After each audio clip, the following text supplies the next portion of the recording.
ਸਵਾਗਤ। ਮੈਂ ਹਰਜਿੰਦਰ ਸਿੰਘ ਰੰਧਾਵਾ, ਤੁਸੀਂ ਦੇਖ ਰਹੇ ਹੋ ਪੰਜਾਬ ਟੈਲੀਵਿਜ਼ਨ ਔਰ ਮੇਰੇ ਨਾਲ ਨੇ ਮਨਪ੍ਰੀਤ ਰੰਧਾਵਾ, ਸੀਨੀਅਰ ਜਰਨਲਿਸਟ। ਮਨਪ੍ਰੀਤ ਜੀ, ਜੀ ਆਇਆਂ। ਬਹੁਤ ਬਹੁਤ ਧੰਨਵਾਦ ਤੁਹਾਡਾ ਰੰਧਾਵਾ ਜੀ। ਮਨਪ੍ਰੀਤ ਜੀ, ਮੇਰੀ ਜ਼ਿੰਦਗੀ ਤੇ ਦੋ ਬੜੇ ਵੱਡੇ ਅਸਰ ਆ। ਇੱਕ ਤਾਂ ਪੋਲੀਟੀਸ਼ੀਅਨਸ ਦੇ ਅੱਗੇ ਪਿੱਛੇ ਚਾਰ ਚਾਰ ਪੁਲਿਸ ਦੀਆਂ ਗੱਡੀਆਂ ਘੂਕਦੀਆਂ ਜਦੋਂ ਲੰਘਦੀਆਂ, ਸਹਿਮ ਜਿਹਾ ਡਰ ਜਿਹਾ ਅੰਦਰ ਪਾ ਜਾਂਦੀਆਂ। ਤੇ ਦੂਜਾ, ਅੰਗਰੇਜ਼ੀ ਘੱਟ ਆਉਣ ਕਰਕੇ ਮੇਰਾ ਦਰਦ ਮਾਣਯੋਗ ਸੁਪਰੀਮ ਕੋਰਟ ਦੇ ਚੀਫ ਜਸਟਿਸ ਨੇ ਫਰੋਲਤਾ।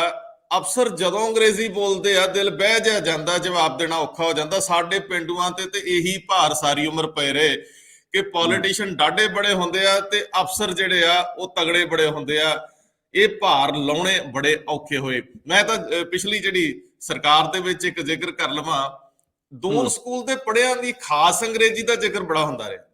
ਔਰ ਉਹਨਾਂ ਦੀ ਇੱਕ ਸੁਸਾਇਟੀ ਆ, ਦੂਨ ਸਕੂਲ ਓਲਡ ਬॉयਜ਼ ਸੁਸਾਇਟੀ। ਮੈਂ ਇੱਕ ਦਿਨ ਉਹਦੇ ਅੰਦਰ ਵੜਨ ਦੀ ਕੋਸ਼ਿਸ਼ ਕੀਤੀ। ਉਹਦੇ ਚ ਰਾਹੁਲ ਗਾਂਧੀ, ਉਹਦੇ ਚ ਕੈਪਟਨ ਅਮਰਿੰਦਰ ਸਿੰਘ, ਮਨਪ੍ਰੀਤ ਬਾਦਲ, ਫਿਰ ਚੰਡੀਗੜ੍ਹ ਦੇ ਗਲਿਆਰਿਆਂ ਚੋਂ ਕਈ ਚਰਚੇ ਸੁਣੇ ਵੀ ਇਹ ਖਾਸ ਤਰ੍ਹਾਂ ਦੀ ਅੰਗਰੇਜ਼ੀ ਵੀ ਦੂਨ ਸਕੂਲ ਵਾਲੇ ਬੋਲਦੇ ਆ। ਸੋ ਅੰਗਰੇਜ਼ੀ ਨਾਲ ਸਾਡਾ ਵਾਹਵਾ ਪੰਗਾ ਰਿਹਾ। ਇਹਦੇ ਤੇ ਗੱਲ ਕਰਾਂਗੇ। ਮੇਰੀ ਦੂਜੀ ਜਿਹੜੀ ਸਭ ਤੋਂ ਜਿਹੜੀ ਮੈਂ ਖਬਰ ਤੇ ਚੱਲਣਾ ਚਾਹੁੰਦਾ ਹੈ ਕਿ ਕਹਿੰਦੇ ਪੰਜਾਬ ਬਦਲ ਰਿਹਾ, ਮੁੱਖ ਮੰਤਰੀ ਬਦਲਤਾ, ਹੁਣ ਪੰਜਾਬ ਬਦਲ ਰਿਹਾ, ਬਹੁਤ ਕੁਝ ਨਵਾਂ ਹੋ ਗਿਆ, ਸਰਕਾਰ ਆਮ ਆਦਮੀਆਂ ਦੀ ਹੈ। ਪਰ ਮੈਨੂੰ ਤਾਂ ਕਦੇ ਵੀ ਨਹੀਂ ਕੁਝ ਬਦਲਿਆ ਲੱਗਦਾ। ਜੇ ਸਿੱਧੂ ਸਾਹਿਬ ਕਹਿੰਦੇ ਰੋਡ ਮੈਪ, ਇੱਕ ਵੱਡੀ ਅਖਬਾਰ ਨੂੰ ਇੱਕ ਪੂਰੇ ਸਫ਼ੇ ਦਾ ਉਹਨਾਂ ਦਾ ਇੰਟਰਵਿਊ ਆ, ਰੋਡ ਮੈਪ, ਉਹ 3 ਮਹੀਨਿਆਂ ਦੇ ਵਿੱਚ ਤਾਂ ਰੋਡ ਮੈਪ ਦੇ ਨੇੜੇ ਤੇੜੇ ਵੀ ਅਸੀਂ ਹੈ ਨਹੀਂ। ਇਹ ਬੀਬੀ ਭੱਠਲ ਨੇ ਜਿਹੜੀਆਂ ਰਾਤਾਂ ਤੇ ਰਿਆਇਤਾਂ ਦੇ ਕੇ ਗੱਲ ਤੋਰੀ ਸੀ, ਜਿਹਨੂੰ ਬਾਦਲ ਸਾਹਿਬ ਨੇ ਘੜੱਪ ਕਰਕੇ ਜੱਫਾ ਮਾਰ ਲਿਆ, ਜਿਹੜੀ ਅਜੇ ਤੱਕ ਸਾਡੇ ਪਿੱਛੇ ਨਹੀਂ ਲੱਥੀ। 3 ਲੱਖ ਕਰੋੜ ਨੂੰ ਟੱਚ ਕਰ ਚੱਲਿਆ ਕਰਜ਼ੇ ਦੇ ਲਿਹਾਜ਼ ਨਾਲ, ਤੇ ਕਿਸੇ ਨੇ ਸਰੋਤ ਤਾਂ ਬਣਾਇਆ ਹੀ ਨਹੀਂ। ਜਿੰਨੇ ਆਇਆ ਕਹਿੰਦਾ ਜੀ ਆਹ ਵੀ ਲੈ ਲਓ, ਇਹ ਵੀ ਲੈ ਲਓ, ਸਾਡੀ ਜੇਬ ਚੋਂ ਕੱਢ ਕੇ ਸਾਡੀ ਚ ਪਾਉਣ ਦਾ ਟ੍ਰੈਂਡ। ਤੇ ਉਹਦੇ ਵਿੱਚ ਅੰਦਰਲਾ ਜਿਹੜਾ ਕਾਲਾ ਮਾਲਾ ਉਹਨੇ ਸਾਨੂੰ ਨੱਪ ਕੇ ਰੱਖਤਾ। ਨਿਆਣੇ ਬਾਹਰ ਜਾ ਕੇ ਕਹਿੰਦੇ ਪਾਪਾ ਬਾਪ ਇੱਧਰ ਹੀ ਆ ਜਾਓ, ਇੱਥੇ ਕੀ ਕਰਨਾ, ਅਸੀਂ ਨਹੀਂ ਆਉਂਦੇ। ਸੋ ਮੈਂ ਇਹ ਗੱਲ ਤੇ ਮੈਂ ਚੀਫ ਜਸਟਿਸ ਸਾਹਿਬ ਦੀ ਇਹ ਵੀ ਟਿੱਪਣੀ ਤੇ ਇੱਕ ਜੱਜ ਸਾਹਿਬ ਦੀ ਇਹ ਵੀ ਟਿੱਪਣੀ ਕਿ ਯਾਰ ਜੇ ਪਰਾਲੀ ਦਾ ਧੂੰਆਂ ਲੱਗਦਾ ਤੁਹਾਨੂੰ, ਇਕੱਲੇ ਕਿਸਾਨ ਹੀ ਧੂੰਆਂ ਕਰਦੇ ਆ, ਤੁਹਾਨੂੰ ਦੀਵਾਲੀ ਵਾਲਾ ਧੂੰਆਂ ਨਹੀਂ ਦਿਸਦਾ। ਸਵਾਦ ਜਿਹਾ ਆ ਗਿਆ। ਕਿਉਂਕਿ ਜੇ ਪਰਾਲੀ ਤੁਸੀਂ ਸਾੜਨ ਤੋਂ ਬਚਣਾ ਚਾਹੁੰਦੇ ਹੋ, ਬਦਲਵੇਂ ਪ੍ਰਬੰਧ ਦਿਓ। ਕਹਿੰਦੇ ਕਿੱਥੋਂ ਖਰੀਦਣ, ਮਸਾਂ ਤਾਂ ਵਿਚਾਰੇ ਡੰਗ ਟਪਾਉਂਦੇ ਆ, ਤੁਸੀਂ ਮਸ਼ੀਨਰੀਆਂ ਖਰੀਦਣ ਨੂੰ ਕਹਿੰਦੇ ਹੋ। ਤੇ ਜੇ ਇਹਦੇ ਤੋਂ ਅੱਗੇ ਜਾਈਏ ਤਾਂ ਕਿਸਾਨ, ਜਦੋਂ ਕਿਸਾਨ ਜਥੇਬੰਦੀਆਂ ਦੇ ਆਗੂ ਸਿਆਸੀ ਪਾਰਟੀਆਂ ਨਾਲ ਟਕਰਾਅ ਚ ਆਉਂਦੇ ਆ ਤਾਂ ਡਰ ਜਿਹਾ ਲੱਗਦਾ ਕਿ ਸਮਾਜ ਵਿੱਚ ਇਹ ਦੋ ਇੱਕ ਦੂਜੇ ਦੇ ਪੂਰਕ ਨੇ। ਉਹ ਜਿਹੜਾ ਬੰਦਾ ਸਿਆਸਤ ਕਰਦਾ ਘਰੋਂ ਜਾ ਕੇ, ਉਹੀ ਕਿਸਾਨ ਮੋਰਚਿਆਂ 'ਚ ਵੀ ਹੈ। ਉਹਨੂੰ ਪਾਰਟੀਆਂ ਤੋਂ ਉੱਪਰ ਜਾ ਕੇ ਦੇਖੋਗੇ, ਇਹ ਟਕਰਾਅ ਚੰਗੇ ਨਹੀਂ। ਤੇ ਮੈਂ ਸਭ ਤੋਂ ਪਹਿਲਾਂ ਤੁਹਾਡੇ ਕੋਲੋਂ ਇਹ ਜਾਣਨਾ ਹੈ, VIP ਕਲਚਰ ਡਰਾਉਂਦਾ ਵੀ ਆ, ਅੰਗਰੇਜ਼ੀ ਵਾਲਾ ਕਲਚਰ ਭਾਰ ਜਿਹਾ ਪਾਉਂਦਾ ਹੈ। ਬੰਦਾ ਜਾਵੇ ਤੇ ਜਾਵੇ ਕਿੱਥੇ। ਚੀਫ ਜਸਟਿਸ ਸਾਹਿਬ ਦੀ ਟਿੱਪਣੀ ਤੇ ਨਾਲ ਦੀ ਨਾਲ ਪੰਜਾਬ 'ਚ ਫਿਰਦੀਆਂ ਧਾੜਾਂ ਤੇ ਉਂਝ ਕਹਿਣਾ ਅਸੀਂ ਤਾਂ ਬਦਲ ਗਏ, ਬਦਲਾ ਲਿਆਤਾ ਤੇ ਆਹ ਕਰ ਦਾਂਗੇ, ਉਹ ਕਰ ਦਾਂਗੇ, ਕੀ ਕਹਿੰਦੇ ਹੋ? ਬਹੁਤ ਜਿਹੜਾ ਤੁਸੀਂ ਉਹ ਤੰਦ ਛੇੜੇ ਆ, ਜਿਹੜਾ ਤੁਸੀਂ ਉਹ ਸੁਰ ਛੇੜਿਆ ਰੰਧਾਵਾ ਜੀ, ਉਹ ਵਾਕਈ ਬਿਲਕੁਲ ਠੀਕ ਆ। ਸੁਸਾਇਟੀ ਦੇ ਵਿੱਚ, ਸਾਡੇ ਸਮਾਜ ਦੇ ਵਿੱਚ ਕਈ ਤਰ੍ਹਾਂ ਦੀਆਂ ਜਮਾਤਾਂ ਨੇ, ਕਈ ਤਰ੍ਹਾਂ ਦੀਆਂ ਕਲਾਸਾਂ ਨੇ। ਤੇ ਜਿਹੜੀ ਅੰਗਰੇਜ਼ੀ ਬੋਲਣ ਵਾਲੀ ਜਮਾਤ ਆ ਜਿਹੜੀ ਆਉਂਦੀ ਆ, ਕਿਸੇ ਟਾਈਮ ਸਾਡੇ ਇੱਥੇ ਬ੍ਰਿਟਿਸ਼ਰਸ ਦਾ ਰੂਲ ਸੀ, ਅੰਗਰੇਜ਼ਾਂ ਦਾ ਰੂਲ ਸੀ, ਤੇ ਉੱਥੋਂ ਅੱਜ ਤੱਕ ਉਹ ਪ੍ਰਥਾ ਚੱਲਦੀ ਆ ਰਹੀ ਆ। ਤੇ ਉਹ ਆਪਣੇ ਆਪ ਨੂੰ ਅਲੀਟ ਕਹਾਉਂਦੇ ਆ, ਆਪਣੇ ਆਪ ਨੂੰ ਬਾਕੀਆਂ ਨਾਲੋਂ ਸੁਪੀਰੀਅਰ ਕਹਾਉਂਦੇ ਆ। ਤੁਸੀਂ ਜਸਟਿਸ ਜਿਹੜੇ ਚੀਫ ਜਸਟਿਸ ਨੇ ਸਾਡੇ NV ਰਮੰਨਾ, ਉਹਨਾਂ ਦੀ ਇੱਕ ਟਿੱਪਣੀ ਬੜੀ ਹੀ ਦਿਲਚਸਪ ਆ ਔਰ ਬੜੇ ਵਧੀਆ ਸੰਦਰਭ ਦੇ ਵਿੱਚ ਤੁਸੀਂ ਗੱਲ ਕੀਤੀ ਆ। ਗੱਲ ਦਰਅਸਲ ਇਹ ਸੀ, ਥੋੜਾ ਜਿਹਾ ਅਸੀਂ ਆਪਣੇ ਜਿਹੜੇ ਦਰਸ਼ਕ ਸਾਨੂੰ ਦੇਖ ਰਹੇ ਉਹਨਾਂ ਨੂੰ ਵੀ ਦੱਸ ਦਈਏ, ਜਦੋਂ ਇਹ ਪੋਲਿਊਸ਼ਨ ਦਾ ਮਾਮਲਾ ਦਿੱਲੀ ਦੇ ਵਿੱਚ ਜਿਹੜੀ ਵੱਧ ਰਹੀ, ਬਹੁਤ ਭਿਅੰਕਰ ਤਰੀਕੇ ਦੇ ਨਾਲ ਪੋਲਿਊਸ਼ਨ ਆ, ਪ੍ਰਦੂਸ਼ਣ ਆ, ਉਸ ਦੀ ਗੱਲ ਹੋ ਰਹੀ ਸੀ। ਤੇ ਜਿਹੜੇ ਤੁਸ਼ਾਰ ਮਹਿਤਾ ਨੇ ਸੋਲਿਸਿਟਰ ਜਨਰਲ, ਉਹ ਅੰਗਰੇਜ਼ੀ ਦੇ ਵਿੱਚ ਤੇ ਬੜੀ, ਜਿਸ ਤਰ੍ਹਾਂ ਤੁਸੀਂ ਕਿਹਾ ਦੂਨ ਸਕੂਲ ਵਾਲੀ ਅੰਗਰੇਜ਼ੀ ਦੇ ਵਿੱਚ, ਉਹ ਚੀਫ ਜਸਟਿਸ ਦੀ ਉਸ ਬੈਂਚ ਨੂੰ ਸਮਝਾਉਣ ਦੀ ਕੋਸ਼ਿਸ਼ ਕਰ ਰਹੇ ਸੀ। ਤੇ ਉਹਨਾਂ ਨੇ ਇੱਕ ਤੰਜ ਕੱਸਿਆ। ਉਹ ਕਹਿੰਦੇ ਜੀ ਸਾਨੂੰ ਤਾਂ ਸਾਫ਼ ਸ਼ਬਦਾਂ ਦੇ ਵਿੱਚ ਦੱਸੋ ਕਿ ਤੁਸੀਂ ਜਿਹੜਾ ਪ੍ਰਦੂਸ਼ਣ ਆ ਉਹ ਘਟਾਉਣਾ ਕੀਤਾ, ਸਾਡੀ ਅੰਗਰੇਜ਼ੀ ਨਹੀਂ ਵਧੀਆ। ਚੀਫ ਜਸਟਿਸ NV ਰਮੰਨਾ ਕਹਿੰਦੇ ਨੇ ਕਿ ਮੈਂ ਤਾਂ ਜਿਹੜੀ ਆਪਣੀ ਅੰਗਰੇਜ਼ੀ ਆ ਉਹ 8ਵੀਂ ਤੋਂ ਬਾਅਦ ਪੜ੍ਹਨੀ ਸ਼ੁਰੂ ਕੀਤੀ ਆ। ਹਾਂ, ਕਾਨੂੰਨ ਦੀ ਡਿਗਰੀ ਮੈਂ ਜ਼ਰੂਰ ਲਿੱਤੀ ਆ। ਕਾਨੂੰਨ ਬਾਰੇ ਮੇਰੇ ਨਾਲ ਗੱਲ ਕਰੋ। ਤੁਸੀਂ ਸਾਨੂੰ ਇਹ ਦੱਸੋ, ਤੁਸੀਂ ਜਿਹੜੇ ਸਾਨੂੰ ਲੱਛੇਦਾਰ ਭਾਸ਼ਾ ਜਾਂ ਅੰਗਰੇਜ਼ੀ ਦੇ ਭਾਰੀ ਭਰਕਮ ਸ਼ਬਦ ਬੋਲ ਕੇ ਸਾਡੇ ਤੇ ਰੋਪ ਪਾਉਣ ਦੀ ਜਾਂ ਸਾਨੂੰ ਇਨਫਲੂਐਂਸ ਕਰਨ ਦੀ, ਭਾਵ ਉਹਨਾਂ ਦੇ ਇਸ ਤਰ੍ਹਾਂ ਦੇ ਸੀ। ਹਾਲਾਂਕਿ ਉਹ ਸ਼ਬਦ ਇਸ ਤਰ੍ਹਾਂ ਦੇ ਨਹੀਂ ਸੀ ਵੀ ਉਹ ਨਾ ਸਾਨੂੰ ਦੱਸੋ, ਸਾਨੂੰ ਇਹ ਦੱਸੋ ਤੁਸੀਂ ਪ੍ਰਦੂਸ਼ਣ ਜਿਹੜਾ ਹੈ ਔਰ ਜਿਹਦੇ ਨਾਲ ਤਰਾਹੀ ਤਰਾਹੀ ਮੱਚੀ ਹੋਈ ਹੈ, ਜਿਹ ਚ ਬੱਚਿਆਂ ਦਾ ਦਮ ਘੁੱਟਦਾ, ਇੱਥੋਂ ਤੱਕ ਸੁਪਰੀਮ ਕੋਰਟ ਨੇ ਕਹਿ ਦਿੱਤਾ, ਤੁਹਾਨੂੰ ਪਤਾ ਇਸ ਤੇ ਆਪਾਂ ਵਿਸਤਾਰ ਨਾਲ ਬਾਅਦ ਚ ਵੀ ਗੱਲ ਕਰ ਲਾਂਗੇ ਕਿ ਕਿਉਂ ਨਾ ਇੱਥੇ ਲੋਕਡਾਊਨ 2 ਦਿਨ ਦਾ ਲਾ ਦਿੱਤਾ ਜਾਵੇ। ਇੱਥੋਂ ਤੱਕ ਉਹਨਾਂ ਨੇ ਗੱਲ ਕੀਤੀ। ਇਹਦੇ ਵਿੱਚ ਇੱਕ ਹੋਰ ਵੀ ਮੈਂ ਦੱਸਦਾ ਕਿ ਦਿੱਲੀ ਸਰਕਾਰ ਜਿਹੜੀ ਅਰਵਿੰਦ ਕੇਜਰੀਵਾਲ ਉਹਨਾਂ ਦੀ ਸਰਕਾਰ ਆ, ਉਹਨਾਂ ਨੂੰ ਰਿਪਰੈਜ਼ੈਂਟ ਕਰ ਰਹੇ ਸੀ ਰਾਹੁਲ ਮਹਿਰਾ। ਇਸੇ ਅੰਗਰੇਜ਼ੀ ਦੀ ਗੱਲ ਤੇ ਫਿਰ ਉਹਨਾਂ ਨੇ ਕਿਹਾ, ਉਹ ਕਹਿੰਦੇ ਚੀਫ ਜਸਟਿਸ ਸਾਹਿਬ ਮੈਂ ਵੀ ਅੰਗਰੇਜ਼ੀ 8ਵੀਂ ਤੋਂ ਪੜ੍ਹਨੀ ਸ਼ੁਰੂ ਕੀਤੀ ਆ, ਕਾਨੂੰਨ ਦੀ ਪੜ੍ਹਾਈ ਕੀਤੀ ਹੈ ਤੇ ਮੇਰਾ ਵੀ ਹਾਲ ਉਸੇ ਤਰ੍ਹਾਂ ਦਾ। ਕਹਿਣ ਦਾ ਮਤਲਬ, ਵੈਸੇ ਮੈਂ ਤੁਹਾਨੂੰ ਰੰਧਾਵਾ ਜੀ ਇੱਕ ਗੱਲ ਹੋਰ ਦੱਸਾਂ, ਜਿੰਨੇ ਸਾਡੇ UPSC ਦੇ ਰਿਜ਼ਲਟਸ ਆਉਂਦੇ ਨੇ, ਬਹੁਤ ਸਾਡੇ ਸਾਰੇ ਬੱਚੇ ਸਟੂਡੈਂਟਸ ਜਿਹੜੇ ਨੇ ਆਮ ਸਕੂਲਾਂ ਤੋਂ, ਸਰਕਾਰੀ ਸਕੂਲਾਂ ਤੋਂ ਜਾਂ ਮਾਡਲ ਸਕੂਲਾਂ ਤੋਂ ਪੜ੍ਹ ਕੇ ਉਹ ਬਹੁਤ ਵਧੀਆ ਪਰਫਾਰਮ ਕਰਦੇ। ਬਹੁਤ ਘੱਟ ਬੱਚੇ, ਪਿਛਲੇ ਦਿਨਾਂ ਦੇ ਵਿੱਚ ਇੱਕ ਸਰਵੇ ਵੀ ਹੋਇਆ, ਕਨਵੈਂਟ ਸਕੂਲਾਂ ਦੇ ਵਧੀਆ ਅੰਗਰੇਜ਼ੀ ਬੱਚੇ ਬੋਲਣ ਵਾਲੇ, ਉਹਨਾਂ ਦੀ ਅੰਗਰੇਜ਼ੀ ਜ਼ੁਬਾਨ ਹੋ ਸਕਦੀ ਆ ਜੀ, ਲੇਕਿਨ ਬਾਕੀ ਮਜਬੂਨਾਂ ਦੇ ਵਿੱਚ ਕਈ ਵਾਰੀ ਮੈਥਮੈਟਿਕਸ ਹੋਏ, ਸਾਇੰਸਿਸ ਦੇ ਜਿਹੜੇ ਸਬਜੈਕਟਸ ਆ, ਸ਼ਾਇਦ ਕਿਤੇ ਉਹ ਪੂਰੇ ਖਰੇ ਨਹੀਂ ਉਤਰਦੇ ਤੇ ਜਦੋਂ ਕੰਪੈਟੀਟਿਵ ਐਗਜ਼ਾਮ, ਜਿਹੜੇ ਕੰਪੀਟੀਸ਼ਨ ਐਗਜ਼ਾਮਸ ਆ, ਉਹ ਕਿਤੇ ਰਹਿ ਜਾਂਦੇ। ਖੈਰ ਇਹ ਵਿਸ਼ਾ ਨਹੀਂ ਆ ਆਪਣਾ, ਲੇਕਿਨ ਆਪਾਂ ਵਾਪਸ ਇਸ ਵਿਸ਼ੇ ਤੇ ਮੈਂ ਥੋੜਾ ਜਿਹਾ ਅੱਗੇ ਵਧਣਾ ਚਾਹੁੰਦਾ। ਮੈਂ ਦੋਸਤੋ ਇਹ ਦੱਸ ਦਿਆਂ ਕਿ ਜਿਹੜੇ ਵੈਸੇ ਸਾਡੀ ਕਿਸੇ ਭਾਸ਼ਾ ਨਾਲ ਕੋਈ ਪੰਗੇਬਾਜ਼ੀ ਜਾਂ ਲੜਾਈ ਹੈ ਨਹੀਂ। ਆ ਜਿਹੜੇ ਮਨਪ੍ਰੀਤ ਰੰਧਾਵਾ ਜੀ ਨੇ, ਜਿਹੜੇ ਸੋਹਣੀ ਪੰਜਾਬੀ ਚ ਆਪਣੇ ਨਾਲ ਗੱਲ ਕਰ ਰਹੇ ਆ, ਇਹਨਾਂ ਤਾਉਮਰ ਅੰਗਰੇਜ਼ੀ ਦੀ ਪੱਤਰਕਾਰੀ ਕੀਤੀ ਹੈ, ਹਿੰਦੁਸਤਾਨ ਟਾਈਮਸ ਤੋਂ ਲੈ ਕੇ ਤੇ ਵੱਡੇ ਜਿਹੜੇ ਇਹਨਾਂ ਦਾ ਕੰਮ ਹੀ ਸਾਰੀ ਉਮਰ ਅੰਗਰੇਜ਼ੀ ਦਾ ਹੈ। ਲੇਕਿਨ ਸਮੱਸਿਆ ਕਿੱਥੋਂ ਸ਼ੁਰੂ ਹੁੰਦੀ ਹੈ ਕਿ ਜਦੋਂ ਤੁਹਾਨੂੰ ਤੁਹਾਡੀ ਭਾਸ਼ਾ ਤੋਂ ਪਰੇ ਜਾ ਕੇ, ਹੁਣ ਮੰਨ ਲਓ ਇੱਕ ਸਧਾਰਨ ਪੇਂਡੂ ਆ ਤੇ ਉਹਦੇ ਨਾਲ ਜ਼ਿਲ੍ਹੇ ਦਾ DC ਫਰਾਟੇ ਦਾ ਅੰਗਰੇਜ਼ੀ ਬੋਲੇ, ਨਾ ਉਹਦਾ ਸਰਨਾ ਇੱਕ ਡਰ ਜਿਹਾ ਪੇਂਡੂ ਮੇਰੇ ਵਰਗੇ ਦੇ ਅੰਦਰ ਬਹਿ ਜਾਂਦਾ। ਉਹ ਜਿਹੜੀ ਮੈਂ ਗੱਲ ਵੈਸੇ ਉਦੂਨ ਸਕੂਲ ਵਾਲੀ ਕੀਤੀ ਨਾ ਜੀ, ਕੈਪਟਨ ਅਮਰਿੰਦਰ ਸਿੰਘ ਦੇ ਜਿਹੜੇ ਸਿਸਵਾ ਫਾਰਮ ਤੇ ਇੱਧਰ ਉੱਧਰ ਇਹਨਾਂ ਦਾ ਬੜਾ ਚਰਚਾ ਚੱਲਦਾ ਹੁੰਦਾ ਸੀ ਕਿ ਮਨਪ੍ਰੀਤ ਬਾਦਲ ਤੇ ਜਦੋਂ ਕੈਪਟਨ ਸਾਹਿਬ ਗੱਲਬਾਤ ਕਰਦੇ ਨੇ ਤੇ ਉਹ ਥੋੜਾ ਜਿਹਾ ਲਹਿਜਾ ਹੋਰ ਹੋ ਜਾਂਦਾ, ਫਿਰ ਉਸੇ ਲਹਿਜੇ ਦੇ ਵਿੱਚੋਂ ਨਵਜੋਤ ਸਿੰਘ ਸਿੱਧੂ ਕਦੇ ਬਾਹਰ ਚਲੇ ਗਏ ਕਿ ਅੰਦਰ ਆ ਗਏ, ਫਿਰ ਮਨਪ੍ਰੀਤ ਬਾਦਲ ਜੀ ਥੋੜਾ ਅੱਗੇ ਵੱਧਦੇ ਰਹੇ, ਉਹਨਾਂ ਦਾ ਪ੍ਰਭਾਵ ਜ਼ਿਆਦਾ ਅੰਗਰੇਜ਼ੀ ਦੇ ਹੀ ਆ ਨਾ ਜੀ। ਇਹ ਉਹੀ ਕਲਚਰ ਨੇ ਜਿਨ੍ਹਾਂ ਨਾਲ ਥੋੜਾ ਜਿਹਾ ਅੱਗੇ ਚੱਲਦਾ ਰਿਹਾ। ਅੱਜ ਕੱਲ ਉਹਨਾਂ ਦੀ ਚੰਨੀ ਸਾਹਿਬ ਨਾਲ ਇੱਥੋਂ ਦੀ ਭਾਸ਼ਾ ਚ ਵਾਹਵਾ ਨੇੜਤਾ ਹੈ। ਤੇ ਗੱਲ ਤਾਂ ਇਦਾਂ ਹੀ ਬਣਦੀ ਆ ਕਿ ਕੀ ਅਸੀਂ ਆਪਣੀ ਪੰਜਾਬੀ ਨੂੰ ਕਿਸੇ ਗੱਲੋਂ ਘੱਟ ਮੰਨ ਕੇ ਤੁਰੀਏ। ਮੈਂ ਸ਼ਾਬਾਸ਼ ਦੇਣੀ ਚਾਹੂੰਗਾ ਪ੍ਰਗਟ ਸਿੰਘ ਨੂੰ, ਔਰ ਜਿਨ੍ਹਾਂ ਨੇ ਇਹ 2 ਬਿੱਲ ਲਿਆ ਕੇ ਪੰਜਾਬੀ ਨੂੰ ਇੱਕ ਵਾਰੀ ਫਿਰ ਖੜੀ ਹੋਣ ਜੋਗੀ ਕਰਤਾ। ਹੁਣ ਅੱਗੇ ਇੰਪਲੀਮੈਂਟੇਸ਼ਨ ਅਸੀਂ ਤੁਸੀਂ ਕਰਾਉਣੀ ਆ ਯਾਰ, ਕੋਈ ਸ਼ਿਕਾਇਤ ਹੀ ਨਾ ਕਰੂਗਾ ਕਿਸੇ ਦੇ ਖਿਲਾਫ ਤਾਂ ਫਿਰ ਗੱਲ ਕਿਵੇਂ ਬਣੂ? ਆਪਾਂ ਸਹਿ ਜਾਂਦੇ ਆ। ਤੁਹਾਨੂੰ ਯਾਦ ਆ ਲక్ష్మణ ਸਿੰਘ ਗਿੱਲ ਹੋਰਾਂ ਦੇ ਮੰਤਰੀ ਜਦੋਂ ਕਹਿਣ ਲੱਗੇ, ਕਹਿੰਦੇ ਜੀ ਆ ਅਫਸਰ ਜੋ ਲਿਖ ਕੇ ਲਿਆਉਂਦੇ ਆ ਸਾਨੂੰ ਤਾਂ ਸਮਝ ਨਹੀਂ ਆਉਂਦਾ ਜੀ ਕੀ ਕਰੀਏ। ਉਹ ਕਹਿੰਦੇ ਜੀ ਤੁਸੀਂ ਸਖਤ ਨੋਟ ਲਿਖ ਦਿਓ ਵੀ ਜਿੰਨੇ ਲਿਆਉਣਾ ਉਹ ਪੰਜਾਬੀ ਦੇ ਵਿੱਚ ਲਿਆਓ। ਉਹ ਕਹਿੰਦੇ ਜੀ ਸਾਰੀ ਨੋਟਿੰਗ ਪੰਜਾਬੀ ਚ ਹੋਣ ਲੱਗੇ ਤੇ ਅਫਸਰ ਹੋਮਵਰਕ ਕਰਕੇ ਆਉਣ ਲੱਗੇ। ਪਹਿਲਾਂ ਮੰਤਰੀਆਂ ਨੂੰ ਮੱਥਾ ਫੜਨਾ ਪੈਂਦਾ ਸੀ, ਯਾਰ ਕਿਸੇ ਤੋਂ ਦੇਖ ਹੀ ਲਓ ਐਵੇਂ ਗਲਤ ਸਾਈਨ ਨਾ ਹੋ ਜਾਣ। ਮੈਂ ਹੁਣ ਬਿਲਕੁਲ ਲੱਗਿਆ ਵਾਂ, ਪੰਜਾਬ ਦੇ ਰੋਡ ਮੈਪ ਦੀ ਗੱਲ ਹੁੰਦੀ ਹੈ। ਪੰਜਾਬ ਦਾ ਕਲਚਰ ਬੇਸ਼ੱਕ VVIPs ਵਾਲਾ ਹੈ, ਔਰ ਇਹ ਉਦੋਂ ਤੋਂ ਆ ਜਦੋਂ ਤੋਂ ਇੱਥੇ ਅੱਤਵਾਦ ਦਾ ਦੌਰ ਸ਼ੁਰੂ ਹੁੰਦਾ, ਖਾੜਕੂਵਾਦ ਦੀ ਗੱਲ ਆਉਂਦੀ ਹੈ। ਅੱਜ ਫਿਰ ਅਜੇ ਵੀ ਜੇ ਤੁਸੀਂ ਮਿਨਿਸਟਰ ਲੰਘਦਾ ਦੇਖਦੇ ਹੋ ਤੇ ਅਗਲੇ ਬੰਨੇ 2 ਜਿਪਸੀਆਂ ਤੇ ਮਗਰ ਵੀ 2 ਜਿਪਸੀਆਂ। 2 ਤਾਂ ਅਧਿਕਾਰਤ ਨੇ ਚੰਡੀਗੜ੍ਹੋਂ ਮਿਲੀਆਂ ਤੇ 2 ਲੋਕਲ, ਇੱਕ ਜ਼ਿਲ੍ਹੇ ਦੀ ਪੁਲਿਸ ਤੇ ਇੱਕ ਥਾਣੇ ਵਾਲੀ ਲਾ ਦਿੰਦੇ ਆ ਤੇ 4 5 6 ਪੁਲਿਸ ਦੀਆਂ ਜਿਪਸੀਆਂ। ਪੈਸਾ ਵੀ ਲੋਕਾਂ ਦਾ, ਸਾਡੇ ਲੋਕਾਂ ਦਾ, ਡਰ ਵੀ ਸਾਡੇ ਤੇ, ਤਾਕਤਵਰ ਹੋਣ ਦੀ ਧੌਂਸ ਵੀ ਸਾਡੇ ਤੇ, ਫਿਰ ਕਹਿਣਾ ਅਸੀਂ ਆਮ ਆਦਮੀ ਆ। ਤੇ ਇਹ ਆਮ ਆਦਮੀ ਪਲੀਜ਼ ਇਹਦੇ ਤੇ ਦੱਸਿਓ ਕਦੇ ਸਾਡਾ ਇਹ ਦਰਦ ਸੋਚਣਗੇ ਕਿ ਇਹ ਖਰਚੇ ਤਾਂ ਘਟਾ ਲਓ ਭਾਈ। ਇਹ ਖਰਚੇ ਪੰਜਾਬ ਦੇ ਵਿੱਚ ਘੱਟੋ ਘੱਟ ਜ਼ਿਆਦਾ ਨਹੀਂ ਤੇ 300-400 ਬੰਦੇ ਤੇ ਤੁਰੇ ਫਿਰਦੇ ਆ। ਆ ਗੱਡੀ ਤੇ ਇੱਕ ਘਰੋਂ ਚੱਲੇ ਦਫ਼ਤਰ ਨੂੰ ਤੇ ਉਹ ਮਾਨ ਨਹੀਂ। ਬੰਦਾ ਕਹਿੰਦਾ ਯਾਰ 4 ਦਿਨ ਸਕੂਟਰ ਤੇ ਚੱਲ ਜਾਓ, ਸ਼ੇਅਰ ਕਰ ਲਓ, ਪੂਲ ਕਰ ਲਓ, ਬੱਸ 'ਚ ਚਲੇ ਜਾਓ। ਇੱਥੇ ਸਟੇਟ ਦਾ ਸਰਮਾਇਆ ਕਹਿੰਦੇ ਅਸੀਂ ਤਾਂ ਬਚਤ ਕਰਦੇ ਹਾਂ ਜੀ। ਕੀ ਕਹਿੰਦੇ ਹੋ ਰੰਧਾਵਾ ਜੀ? ਇਹ ਬਹੁਤ ਸਾਰੇ ਸਾਡੇ ਲੋਕਾਂ ਦਾ, ਆਮ ਲੋਕਾਂ ਦਾ ਦਰਦ ਹੈ। ਦੇਖੋ, ਸਾਡੇ ਜੋ ਵੀ ਚੁਣੇ ਹੋਏ ਨੁਮਾਇੰਦੇ ਨੇ, ਸਾਡੇ ਅਫਸਰ ਨੇ, ਅਸੀਂ ਚਾਹੁੰਦੇ ਹਾਂ ਕਿ ਉਹਨਾਂ ਨੂੰ ਵਧੀਆ ਸਹੂਲਤਾਂ ਮਿਲਣ ਤਾਂ ਕਿ ਚੰਗੇ ਮਾਹੌਲ ਦੇ ਵਿੱਚ ਚੰਗਾ ਕੰਮ ਕਰਨ। ਉਹਨਾਂ ਨੂੰ ਮਾਹੌਲ ਮਿਲੇ, ਉਹ ਸਾਰੀਆਂ ਸੁੱਖ ਸੁਵਿਧਾਵਾਂ ਮਿਲਣ ਜਿਹਦੇ ਵਿੱਚ ਰਹਿ ਕੇ ਉਹਨਾਂ ਉੱਤੇ ਕੋਈ ਬਾਹਰਲਾ ਤਣਾਅ ਨਾ ਹੋਵੇ, ਤਾਂ ਕਿ ਉਹ ਚੰਗੇ ਫੈਸਲੇ ਜਨਤਾ ਦੇ ਹੱਕ ਵਿੱਚ ਲੈ ਸਕਣ। ਪਰ ਜਦੋਂ ਇਹੀ ਸੁੱਖ ਸੁਵਿਧਾਵਾਂ ਨੂੰ, ਇਹੀ ਜੋ ਉਹਨਾਂ ਨੂੰ ਫੈਸਿਲਿਟੀਜ਼ ਮਿਲਦੀਆਂ, ਉਹਨਾਂ ਨੂੰ ਜਨਤਾ ਦੇ ਖਿਲਾਫ ਜਾਂ ਜਨਤਾ ਤੇ ਰੋਹਬ ਮਾਰਨ ਲਈ ਉਹ ਕਰਨ ਲੱਗ ਜਾਂਦੇ ਨੇ ਤੇ ਜਨਤਾ ਨੂੰ ਵੀ ਫਿਰ ਗੁੱਸਾ ਆਉਂਦਾ। ਤੁਸੀਂ ਦੇਖੋ, ਜਦੋਂ ਵੀ ਕੋਈ ਪੋਲੀਟੀਸ਼ੀਅਨ ਕਹਿੰਦਾ ਮੈਂ ਲਾਲ ਬੱਤੀ ਦੀ ਗੱਡੀ ਨਹੀਂ ਲੈਣੀ, ਮੈਂ ਸਿਕਿਉਰਿਟੀ ਨਹੀਂ ਲੈਣੀ, ਆਮ ਤੌਰ ਤੇ ਜਨਤਾ ਉਹਨਾਂ ਨੂੰ ਹੱਥਾਂ ਤੇ ਚੁੱਕਦੀ ਆ, ਉਹਨਾਂ ਨੂੰ ਅਪਰੀਸ਼ੀਏਟ ਕਰਦੀ ਆ, ਉਹਨਾਂ ਦੀ ਸ਼ਲਾਘਾ ਕਰਦੀ ਆ, ਪ੍ਰਸ਼ੰਸਾ ਕਰਦੀ ਆ।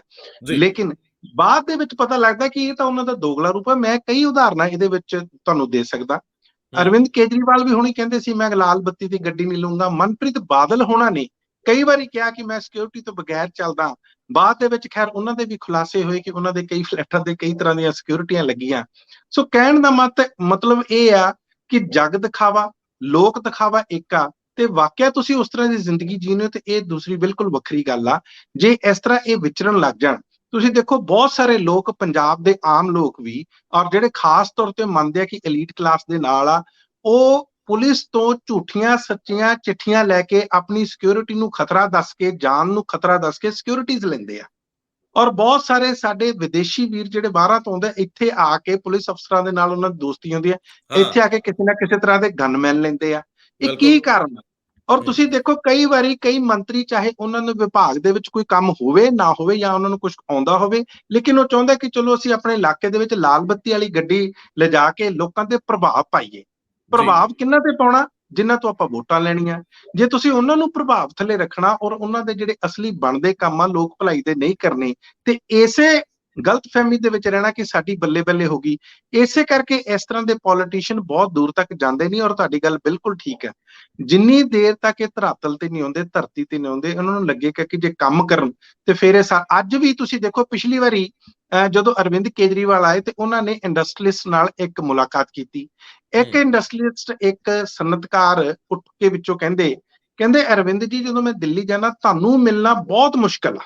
ਇਹ ਔਨ ਰਿਕਾਰਡ ਹੈ ਜੀ ਗੱਲ, ਤੁਹਾਨੂੰ ਤਾਂ ਹੁਣ ਮਿਲਿਆ ਹੀ ਨਹੀਂ ਜਾ ਸਕਦਾ। ਕਹਿਣ ਦਾ ਮਤਲਬ ਉਹੀ ਵਿਅਕਤੀ ਜਿਹੜੇ ਆਮ ਆਦਮੀ ਪਾਰਟੀ ਕਹਿੰਦੇ ਸੀ ਜਾਂ ਆਮ ਆਦਮੀ ਕਹਿੰਦੇ ਸੀ, ਉਹ ਜਨਤਾ ਤੋਂ ਦੂਰ ਹੋ ਜਾਂਦੇ ਨੇ ਸਿਕਿਉਰਿਟੀ ਦਾ, ਅਮਲਾ ਫੈਲਾ ਦਾ ਹਵਾਲਾ ਦੇ ਕੇ ਬਹੁਤ।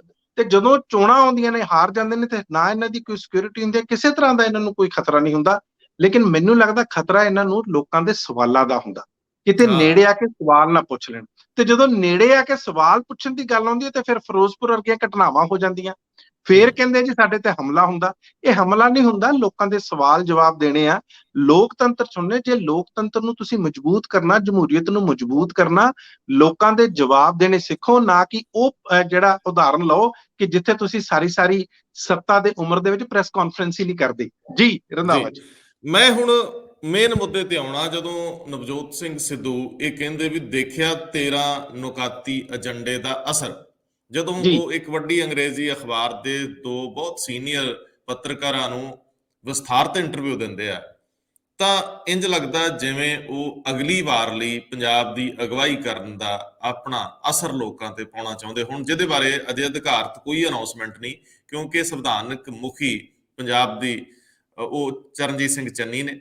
ਤੇ ਸਿੱਧੂ ਸਾਹਿਬ ਨੇ ਜਿਹੜਾ ਆਪਣਾ ਰੋਡ ਮੈਪ ਦੱਸਿਆ, ਮੈਨੂੰ ਇਹ ਦੱਸਿਓ ਕਿ ਉਹਦੇ 'ਚ ਕੋਈ ਪੰਜਾਬ ਦੇ ਜਿਹੜੇ ਸਰਮਾਏ ਨੇ, ਜਿਹੜੇ ਕਰਜ਼ੇ ਨੇ, ਪੰਜਾਬ ਨਾਲ ਜੁੜੀਆਂ ਪਾਲਿਸੀਜ਼ ਨੇ, ਲੋਕਾਂ ਦਾ ਕੋਈ ਸਾਹ ਸੌਖਾ ਹੋਣ ਵਾਲੀਆਂ ਗੱਲਾਂ, ਕਿਉਂਕਿ ਦੋਹਰੀ ਮਾਰ ਆ। ਇੱਕ ਤਾਂ ਸਾਡਾ ਸੂਬਾ ਬਹੁਤ ਸਾਰਾ ਕਰਜ਼ੇ ਥੱਲੇ, ਦੂਜਾ ਅਸੀਂ ਹਰ ਤਰ੍ਹਾਂ ਦੀ ਸਰਵਿਸ ਲਈ ਬਹੁਤ ਸਾਰੇ ਪੈਸੇ ਦੇ ਰਹੇ ਹਾਂ।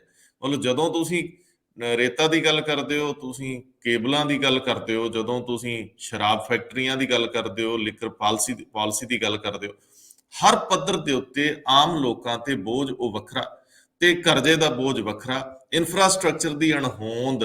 ਕਿਉਂਕਿ ਜੇ ਸਰਕਾਰੀ ਹਸਪੀਟਲ ਤੇ ਭਰੋਸਾ ਹੋਊਗਾ ਤੇ ਕੋਈ ਪ੍ਰਾਈਵੇਟ 'ਚ ਇਲਾਜ ਕਿਉਂ ਕਰਾਊਗਾ? ਪ੍ਰਾਈਵੇਟ ਸਕੂਲ ਕਿਉਂ ਤੇਜ਼ੀ ਨਾਲ ਅੱਗੇ ਵਧਣਗੇ ਜੇ ਸਰਕਾਰੀ ਹੋਣਗੇ? ਇਹ ਖਰਚੇ ਆਮ ਬੰਦੇ ਦੀ ਜੇਬ 'ਚੋਂ ਡਬਲ ਨੇ। ਇੱਕ ਸਰਕਾਰ ਨੂੰ ਉਹ ਸਰਵਿਸਿਸ ਬਿਹਤਰ ਕਰਨ ਲਈ ਦੇ ਰਿਹਾ, ਤੇ ਦੂਜੇ ਬੰਨੇ ਉਹ ਸਰਵਿਸਿਸ ਬਾਹਰੋਂ ਖਰੀਦ ਰਿਹਾ। ਸੋ ਮੈਂ ਤੁਹਾਡੇ ਤੋਂ ਸਿੱਧਾ ਜਿਹਾ ਪੁੱਛਣਾ ਚਾਹੁੰਦਾ ਹੈ ਕਿ 2 ਮਹੀਨਿਆਂ ਦੇ ਵਿੱਚ ਤਾਂ ਜੋ ਦਿਖਾਇਆ, ਉਹ ਤਾਂ ਬੀਬੀ ਭੱਠਲ ਵਾਲਾ ਹੀ ਰੋਡ ਮੈਪ ਆ, ਜਿਨ੍ਹਾਂ ਨੇ 2-3 ਮਹੀਨੇ ਉਦੋਂ ਕੀਤਾ ਸੀ। ਬੀਬੀ ਭੱਠਲ ਮਾੜੇ ਇਨਸਾਨ ਨਹੀਂ, ਬਹੁਤ ਬਿਹਤਰ ਆ, ਲੇਕਿਨ ਸਿਆਸਤ ਆ ਕਿ ਇਲੈਕਸ਼ਨ ਦੇ ਲਾਗੇ ਜਾ ਕੇ ਵੱਧ ਤੋਂ ਵੱਧ ਕਰ ਕੀ ਸਕਦਾ ਬੰਦਾ। ਤੇ ਹੁਣ ਵੀ ਅਜੇ ਤੱਕ ਜੋ ਔਨ ਗਰਾਊਂਡ ਆ ਉਹ ਕੁਝ ਦਿਸਦਾ ਨਹੀਂ ਮੈਨੂੰ। ਉਹ ਸਿੱਧੂ ਸਾਹਿਬ ਦਾ ਜਿਹੜਾ ਕਿਰਦਾਰ ਸ਼ੋਅ ਕਰ ਰਿਹਾ, ਉਹਦੀ ਸੱਚਾਈ ਬਾਰੇ ਦੱਸਿਓ। ਸੱਚ ਵਿੱਚ ਕੁਝ ਦਿਸਦਾ, ਅਸਰ ਲੋਕ ਲੈ ਲੈਣ। ਕਿਉਂ ਲੈ ਲੈਣ? ਕਿਉਂਕਿ ਪਿਛਲੇ ਜਿੰਨੇ ਵੀ ਲੋਕਾਂ ਦੇ ਪੋਲੀਟੀਸ਼ੀਅਨਸ ਦੇ ਵਾਅਦੇ ਕਦੇ ਵਫਾ ਹੋਏ ਹੀ ਨਹੀਂ। ਇਹਨਾਂ ਦੇ ਵਫਾ ਕਿੱਦਾਂ ਹੋ ਜਾਣਗੇ ਜਿਨ੍ਹਾਂ ਬਾਰੇ ਅਜੇ ਇਹ ਵੀ ਯਕੀਨ ਨਹੀਂ ਕਿ ਇਹਨਾਂ ਨੂੰ ਪੂਰੀ ਅਗਵਾਈ ਮਿਲੂਗੀ ਵੀ ਕਿ ਨਹੀਂ? ਇਹਨਾਂ ਦੀ ਪਾਰਟੀ ਦੀ ਅਗਵਾਈ ਕਰੂਗਾ ਕੌਣ? ਇਹਨਾਂ ਦੀ ਹਾਈ ਕਮਾਂਡ ਇਹਨਾਂ ਦੀ ਸੁਣੂਗੀ ਕਿ ਨਹੀਂ? ਇਹ ਕਦੋਂ ਰੁੱਸ ਜਾਣਗੇ ਜਾਂ ਮੰਨ ਜਾਣਗੇ, ਉਹਦਾ ਵੀ ਕੋਈ ਭਰੋਸਾ ਨਹੀਂ। ਕੀ ਕਹਿੰਦੇ? ਦੇਖੋ, ਸਾਰੀਆਂ ਪਾਰਟੀਆਂ, ਸਾਰੀ ਸਿਆਸੀ ਪਾਰਟੀਆਂ ਰੰਧਾਵਾ ਜੀ 'ਚ ਸ਼ਾਮਿਲ ਆ। ਜਦੋਂ ਲੋਕਾਂ ਨੂੰ ਲੋਕ ਲੁਭਾਵਣੇ ਅਸੀਂ ਵਾਅਦੇ ਦਿੰਨੇ ਆ, ਲੋਕਾਂ ਨੂੰ ਮੁਫ਼ਤ ਚੀਜ਼ਾਂ ਲੈਣ ਦੀ ਆਦਤ ਪਾਉਂਦੇ ਆ। ਦੇਖੋ, ਮੈਨੂੰ ਲੱਗਦਾ ਜਿਹੜੀ ਆਮ ਮਾਨਸਿਕਤਾ ਲੋਕਾਂ ਨੂੰ, ਜੇ ਉਹਨਾਂ ਤੋਂ ਕੋਈ ਬਣਦਾ ਜਿਹੜਾ ਠੀਕ-ਠਾਕ ਟੈਕਸ ਵਸੂਲ ਲਿਆ ਜਾਵੇ ਕਿਸੇ ਸਰਵਿਸ ਲਈ, ਕਿਸੇ ਸੇਵਾ ਲਈ, ਤੇ ਮੈਨੂੰ ਨਹੀਂ ਲੱਗਦਾ ਕਿ ਉਹਨਾਂ ਨੂੰ ਕਿਸੇ ਤਰ੍ਹਾਂ ਦੀ ਪਰੇਸ਼ਾਨੀ ਹੁੰਦੀ ਆ। ਦਰਅਸਲ ਇਹਨਾਂ ਸਿਆਸੀ ਪਾਰਟੀਆਂ ਦਾ ਆਪਸ ਦੇ ਵਿੱਚ ਇੰਨਾ ਕੰਪੀਟੀਸ਼ਨ ਆ, ਆਪਸ ਦੇ ਵਿੱਚ ਹੀ ਇੱਕ ਦੂਸਰੇ ਨਾਲ ਲੱਗਿਆ ਹੋੜ ਲੱਗੀ ਹੋਈ ਆ ਕਿ ਅਸੀਂ ਵੱਧ ਤੋਂ ਵੱਧ ਮੁਫ਼ਤ ਚੀਜ਼ਾਂ ਦੇ ਕੇ ਲੋਕਾਂ ਨੂੰ ਖਰੀਦ ਲਈਏ। ਦੇਖਿਆ ਤਾਂ ਇਹਨੂੰ ਇਸ ਸੰਦਰਭ 'ਚ ਜਾਣਾ ਚਾਹੀਦਾ। ਔਰ ਕਈ ਵਾਰੀ ਪਾਰਟੀਆਂ ਨੂੰ ਇਹ ਲੱਗਦਾ ਕਿ ਜੇ ਸੱਤਾ 'ਚ ਅਸੀਂ ਨਹੀਂ ਆਉਂਦੇ, ਚਲੋ ਦੂਸਰਿਆਂ ਲਈ ਤਾਂ ਅਸੀਂ ਮੁਸੀਬਤ ਖੜੀ ਕਰਕੇ ਜਾਵਾਂਗੇ ਨਾ, ਦੇਖਦੇ ਆ ਇਹ ਖਜ਼ਾਨਾ ਕਿਸ ਤਰ੍ਹਾਂ ਚਲਾਉਂਦੇ ਆ, ਤਾਂ ਕਿ ਜਿਹੜੀ ਦੂਸਰੀ ਪਾਰਟੀ ਆ ਉਸ ਤੋਂ ਵੀ ਵੱਧ ਵਾਅਦੇ ਕਰੇ, ਉਸ ਤੋਂ ਵੀ ਵੱਧ ਮੁਫ਼ਤ ਚੀਜ਼ਾਂ ਲੋਕਾਂ ਨੂੰ ਵੰਡੇ, ਤੇ ਆਪ ਹੀ ਇਸ ਫਾਈਨੈਂਸ਼ੀਅਲ ਕ੍ਰਾਈਸਿਸ ਦੇ ਕੜਕੀ 'ਚ ਫਸ ਜਾਏ। ਜਦੋਂ ਫਾਈਨੈਂਸ਼ੀਅਲ ਪ੍ਰੋਬਲਮਸ ਆਉਂਦੀਆਂ, ਮਾਲੀ ਹਾਲਤ ਜਿਹੜੋ ਸਟੇਟ ਦੀ ਜਾਂ ਪੰਜਾਬ ਦੀ ਖਰਾਬ ਹੁੰਦੀ ਆ। ਦੇਖੋ, ਇਸ ਸੰਦਰਭ 'ਚ ਮੈਂ ਨਵਜੋਤ ਸਿੰਘ ਸਿੱਧੂ ਦੀ ਗੱਲ ਕਰਾਂਗਾ। ਹਾਲਾਂਕਿ ਉਹਨਾਂ ਨੇ ਕਿਹਾ ਕਿ ਅਸੀਂ 13 ਨੁਕਾਤੀ ਪ੍ਰੋਗਰਾਮ ਤੇ, ਦੇਖੋ ਉਧਰ ਨੂੰ ਦਿਸ਼ਾ ਅਸੀਂ ਲੈ ਲਈ ਆ, ਅਸੀਂ ਰੇਤੇ ਦੇ ਜਿਹੜੇ ਰੇਟ ਆ ਉਹ ਕੰਟਰੋਲ ਕਰ ਰਹੇ ਆ। ਇਸੇ ਤਰ੍ਹਾਂ ਉਹਨਾਂ ਨੇ ਕਿਹਾ ਕਿ ਅਸੀਂ ਜਿਹੜੇ ਪਾਵਰ ਪਰਚੇਜ਼ ਐਗਰੀਮੈਂਟਸ ਆ, ਬਿਜਲੀ ਦੇ ਸਮਝੌਤੇ ਆ, ਉਹਨਾਂ ਨੂੰ ਰੀਨੈਗੋਸ਼ੀਏਟ ਜਾਂ ਉਹਨਾਂ ਦਾ ਦੁਬਾਰਾ ਵਿਸ਼ਲੇਸ਼ਣ ਕਰਨ ਦੇ ਵੱਲ ਅਸੀਂ ਵੱਧ ਗਏ ਆ, ਤੇ ਟਰਾਂਸਪੋਰਟ ਮਾਫੀਆ ਨੂੰ ਵੀ ਅਸੀਂ ਨੱਥ ਪਾਈ ਆ। ਲੇਕਿਨ ਉਹਨਾਂ ਨੇ ਨਾਲ-ਨਾਲ ਇਹ ਵੀ ਜਿਹੜਾ ਖਦਸ਼ਾ ਆਪਣਾ ਜ਼ਾਹਿਰ ਕੀਤਾ ਕਿ ਜਿਹੜਾ 2007 ਦੇ ਵਿੱਚ 30,000 ਕਰੋੜ ਦਾ ਕਰਜ਼ਾ ਸੀ, ਉਹ ਵੱਧ ਕੇ ਪੰਜਾਬ ਦਾ ਹੁਣ 3 ਲੱਖ ਕਰੋੜ, ਜਿਸ ਤਰ੍ਹਾਂ ਤੁਸੀਂ ਪਹਿਲਾਂ ਦੱਸਿਆ, ਉਹ ਹੋ ਗਿਆ।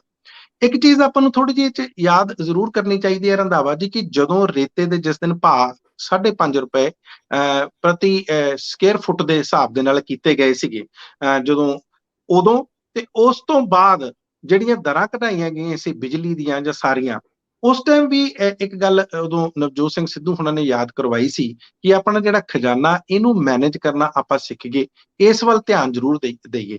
ਕਈ ਲੋਕਾਂ ਨੇ ਸ਼ਾਇਦ ਮੰਨਿਆ ਸੀ ਕਿ ਸ਼ਾਇਦ ਹਜੇ ਵੀ ਨਵਜੋਤ ਸਿੰਘ ਸਿੱਧੂ ਚੰਨੀ ਹੁਣਾਂ ਦੇ ਨਾਲ ਮਿਲ ਕੇ ਨਹੀਂ ਚੱਲ ਰਹੇ ਤੇ ਉਹਨਾਂ ਤੇ ਲਗਾਤਾਰ ਹਮਲੇ ਕਰ ਰਹੇ ਆ। ਦੇਖੋ, ਜੇ ਨਾਲ ਇਸੇ ਤਰ੍ਹਾਂ ਚੱਲਦੇ ਆ ਬਤੌਰ ਪਾਰਟੀ ਪ੍ਰਧਾਨ, ਤੇ ਇਹਦੇ ਤੇ ਕਿੰਤੂ ਪਰੰਤੂ ਜ਼ਰੂਰ ਹੋਣਗੇ, ਲੇਕਿਨ ਕਿਸੇ ਨਾ ਕਿਸੇ ਨੂੰ ਆਵਾਜ਼ ਰੰਧਾਵਾ ਜੀ ਜ਼ਰੂਰ ਚੱਕਣੀ ਪਊਗੀ, ਤਾਂ ਕਿ ਜਿਸ ਦਿਸ਼ਾ ਵੱਲ ਅਸੀਂ ਵੱਧ ਰਹੇ ਹਾਂ ਲਗਾਤਾਰ। ਦੇਖੋ, ਮਹਿੰਗਾਈ ਦੀ ਮਾਰ ਪਹਿਲਾਂ ਹੀ ਸਾਡੇ ਤੇ ਬਹੁਤ ਵੱਜੀ ਹੋਈ ਆ।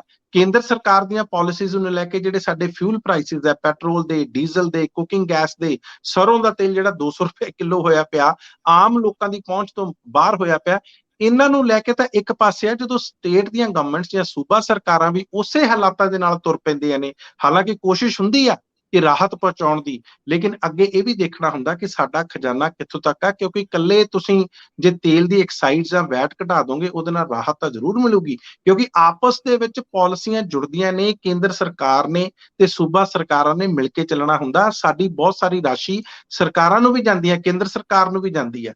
ਸੋ ਇਹ ਕਹਿਣ ਦਾ ਮਤਲਬ ਆ ਕਿ ਜੇ ਸਿਰਫ ਅਸੀਂ ਇਸੇ ਚੀਜ਼ ਦੀ ਪਿਰਤ ਪਾ ਦਾਂਗੇ, ਇਸੇ ਚੀਜ਼ ਦੀ ਲੋਕਾਂ ਨੂੰ ਆਦਤ ਪਾ ਦਾਂਗੇ, ਤੇ ਸ਼ਾਇਦ ਉਹਨਾਂ ਨੂੰ ਵੀ ਲੱਗੂਗਾ ਕਿ ਅਸੀਂ ਕੋਈ ਟੈਕਸ ਨਹੀਂ ਦੇਣਾ, ਜਿਹੜੀ ਵੀ ਸਰਕਾਰ ਆਵੇ ਸਾਨੂੰ ਮੁਫਤ ਸਾਰੀਆਂ ਸੇਵਾਵਾਂ ਦੇਵੇ। ਮੈਨੂੰ ਨਹੀਂ ਲੱਗਦਾ ਕਿ ਲੋਕਾਂ ਦੀ ਇਸ ਤਰ੍ਹਾਂ ਦੀ ਮਾਨਸਿਕਤਾ, ਉਹ ਚਾਹੁੰਦੇ ਨੇ ਕਿ ਉਹਨਾਂ ਤੇ ਕਿਸੇ ਨਾ ਕਿਸੇ ਤਰ੍ਹਾਂ ਦਾ ਉਹ ਵੀ ਕੰਟਰੀਬਿਊਟ ਕਰਨ, ਉਹ ਵੀ ਇਸ 'ਚ ਯੋਗਦਾਨ ਪਾਉਣ, ਲੇਕਿਨ ਸਰਕਾਰਾਂ ਆਪਣੀ ਹੋੜ ਦੇ ਵਿੱਚ ਇਹ ਸਾਰਾ ਕੁਝ ਦੇ ਜਾਂਦੀਆਂ। ਜੀ ਮਨਪ੍ਰੀਤ ਜੀ, ਇੱਕ ਖੋਜੀ ਪੱਤਰਕਾਰ ਨੇ ਇੱਕ ਪੂਰੀ ਰਿਪੋਰਟ ਛਾਇਆ ਕੀਤੀ ਸੀ, ਜਿਹਦੇ ਵਿੱਚ ਰੇਤਾ ਦੇ ਭਾਅ ਨੂੰ ਲੈ ਕੇ ਵਿਸਥਾਰਤ ਗੱਲਾਂ ਸੀ ਕਿ ਜਿਹੜੇ ਠੇਕੇਦਾਰ ਨੇ ਉਹ ਤਾਂ ਕਹਿੰਦੇ ਜੀ ਇੱਥੇ ਲੇਬਰ ਹੀ ਇਸ ਤੋਂ ਵੱਧ ਚੜ ਜਾਂਦੀ, ਇਹਦੀ ਭਰਾਈ ਤੇ ਇਹਦੀ ਜਿਹੜੀ ਟਰਾਂਸਪੋਰਟੇਸ਼ਨ ਹੈ ਉਹ ਇਸ ਤੋਂ ਜ਼ਿਆਦਾ ਮਹਿੰਗੀ ਹੈ।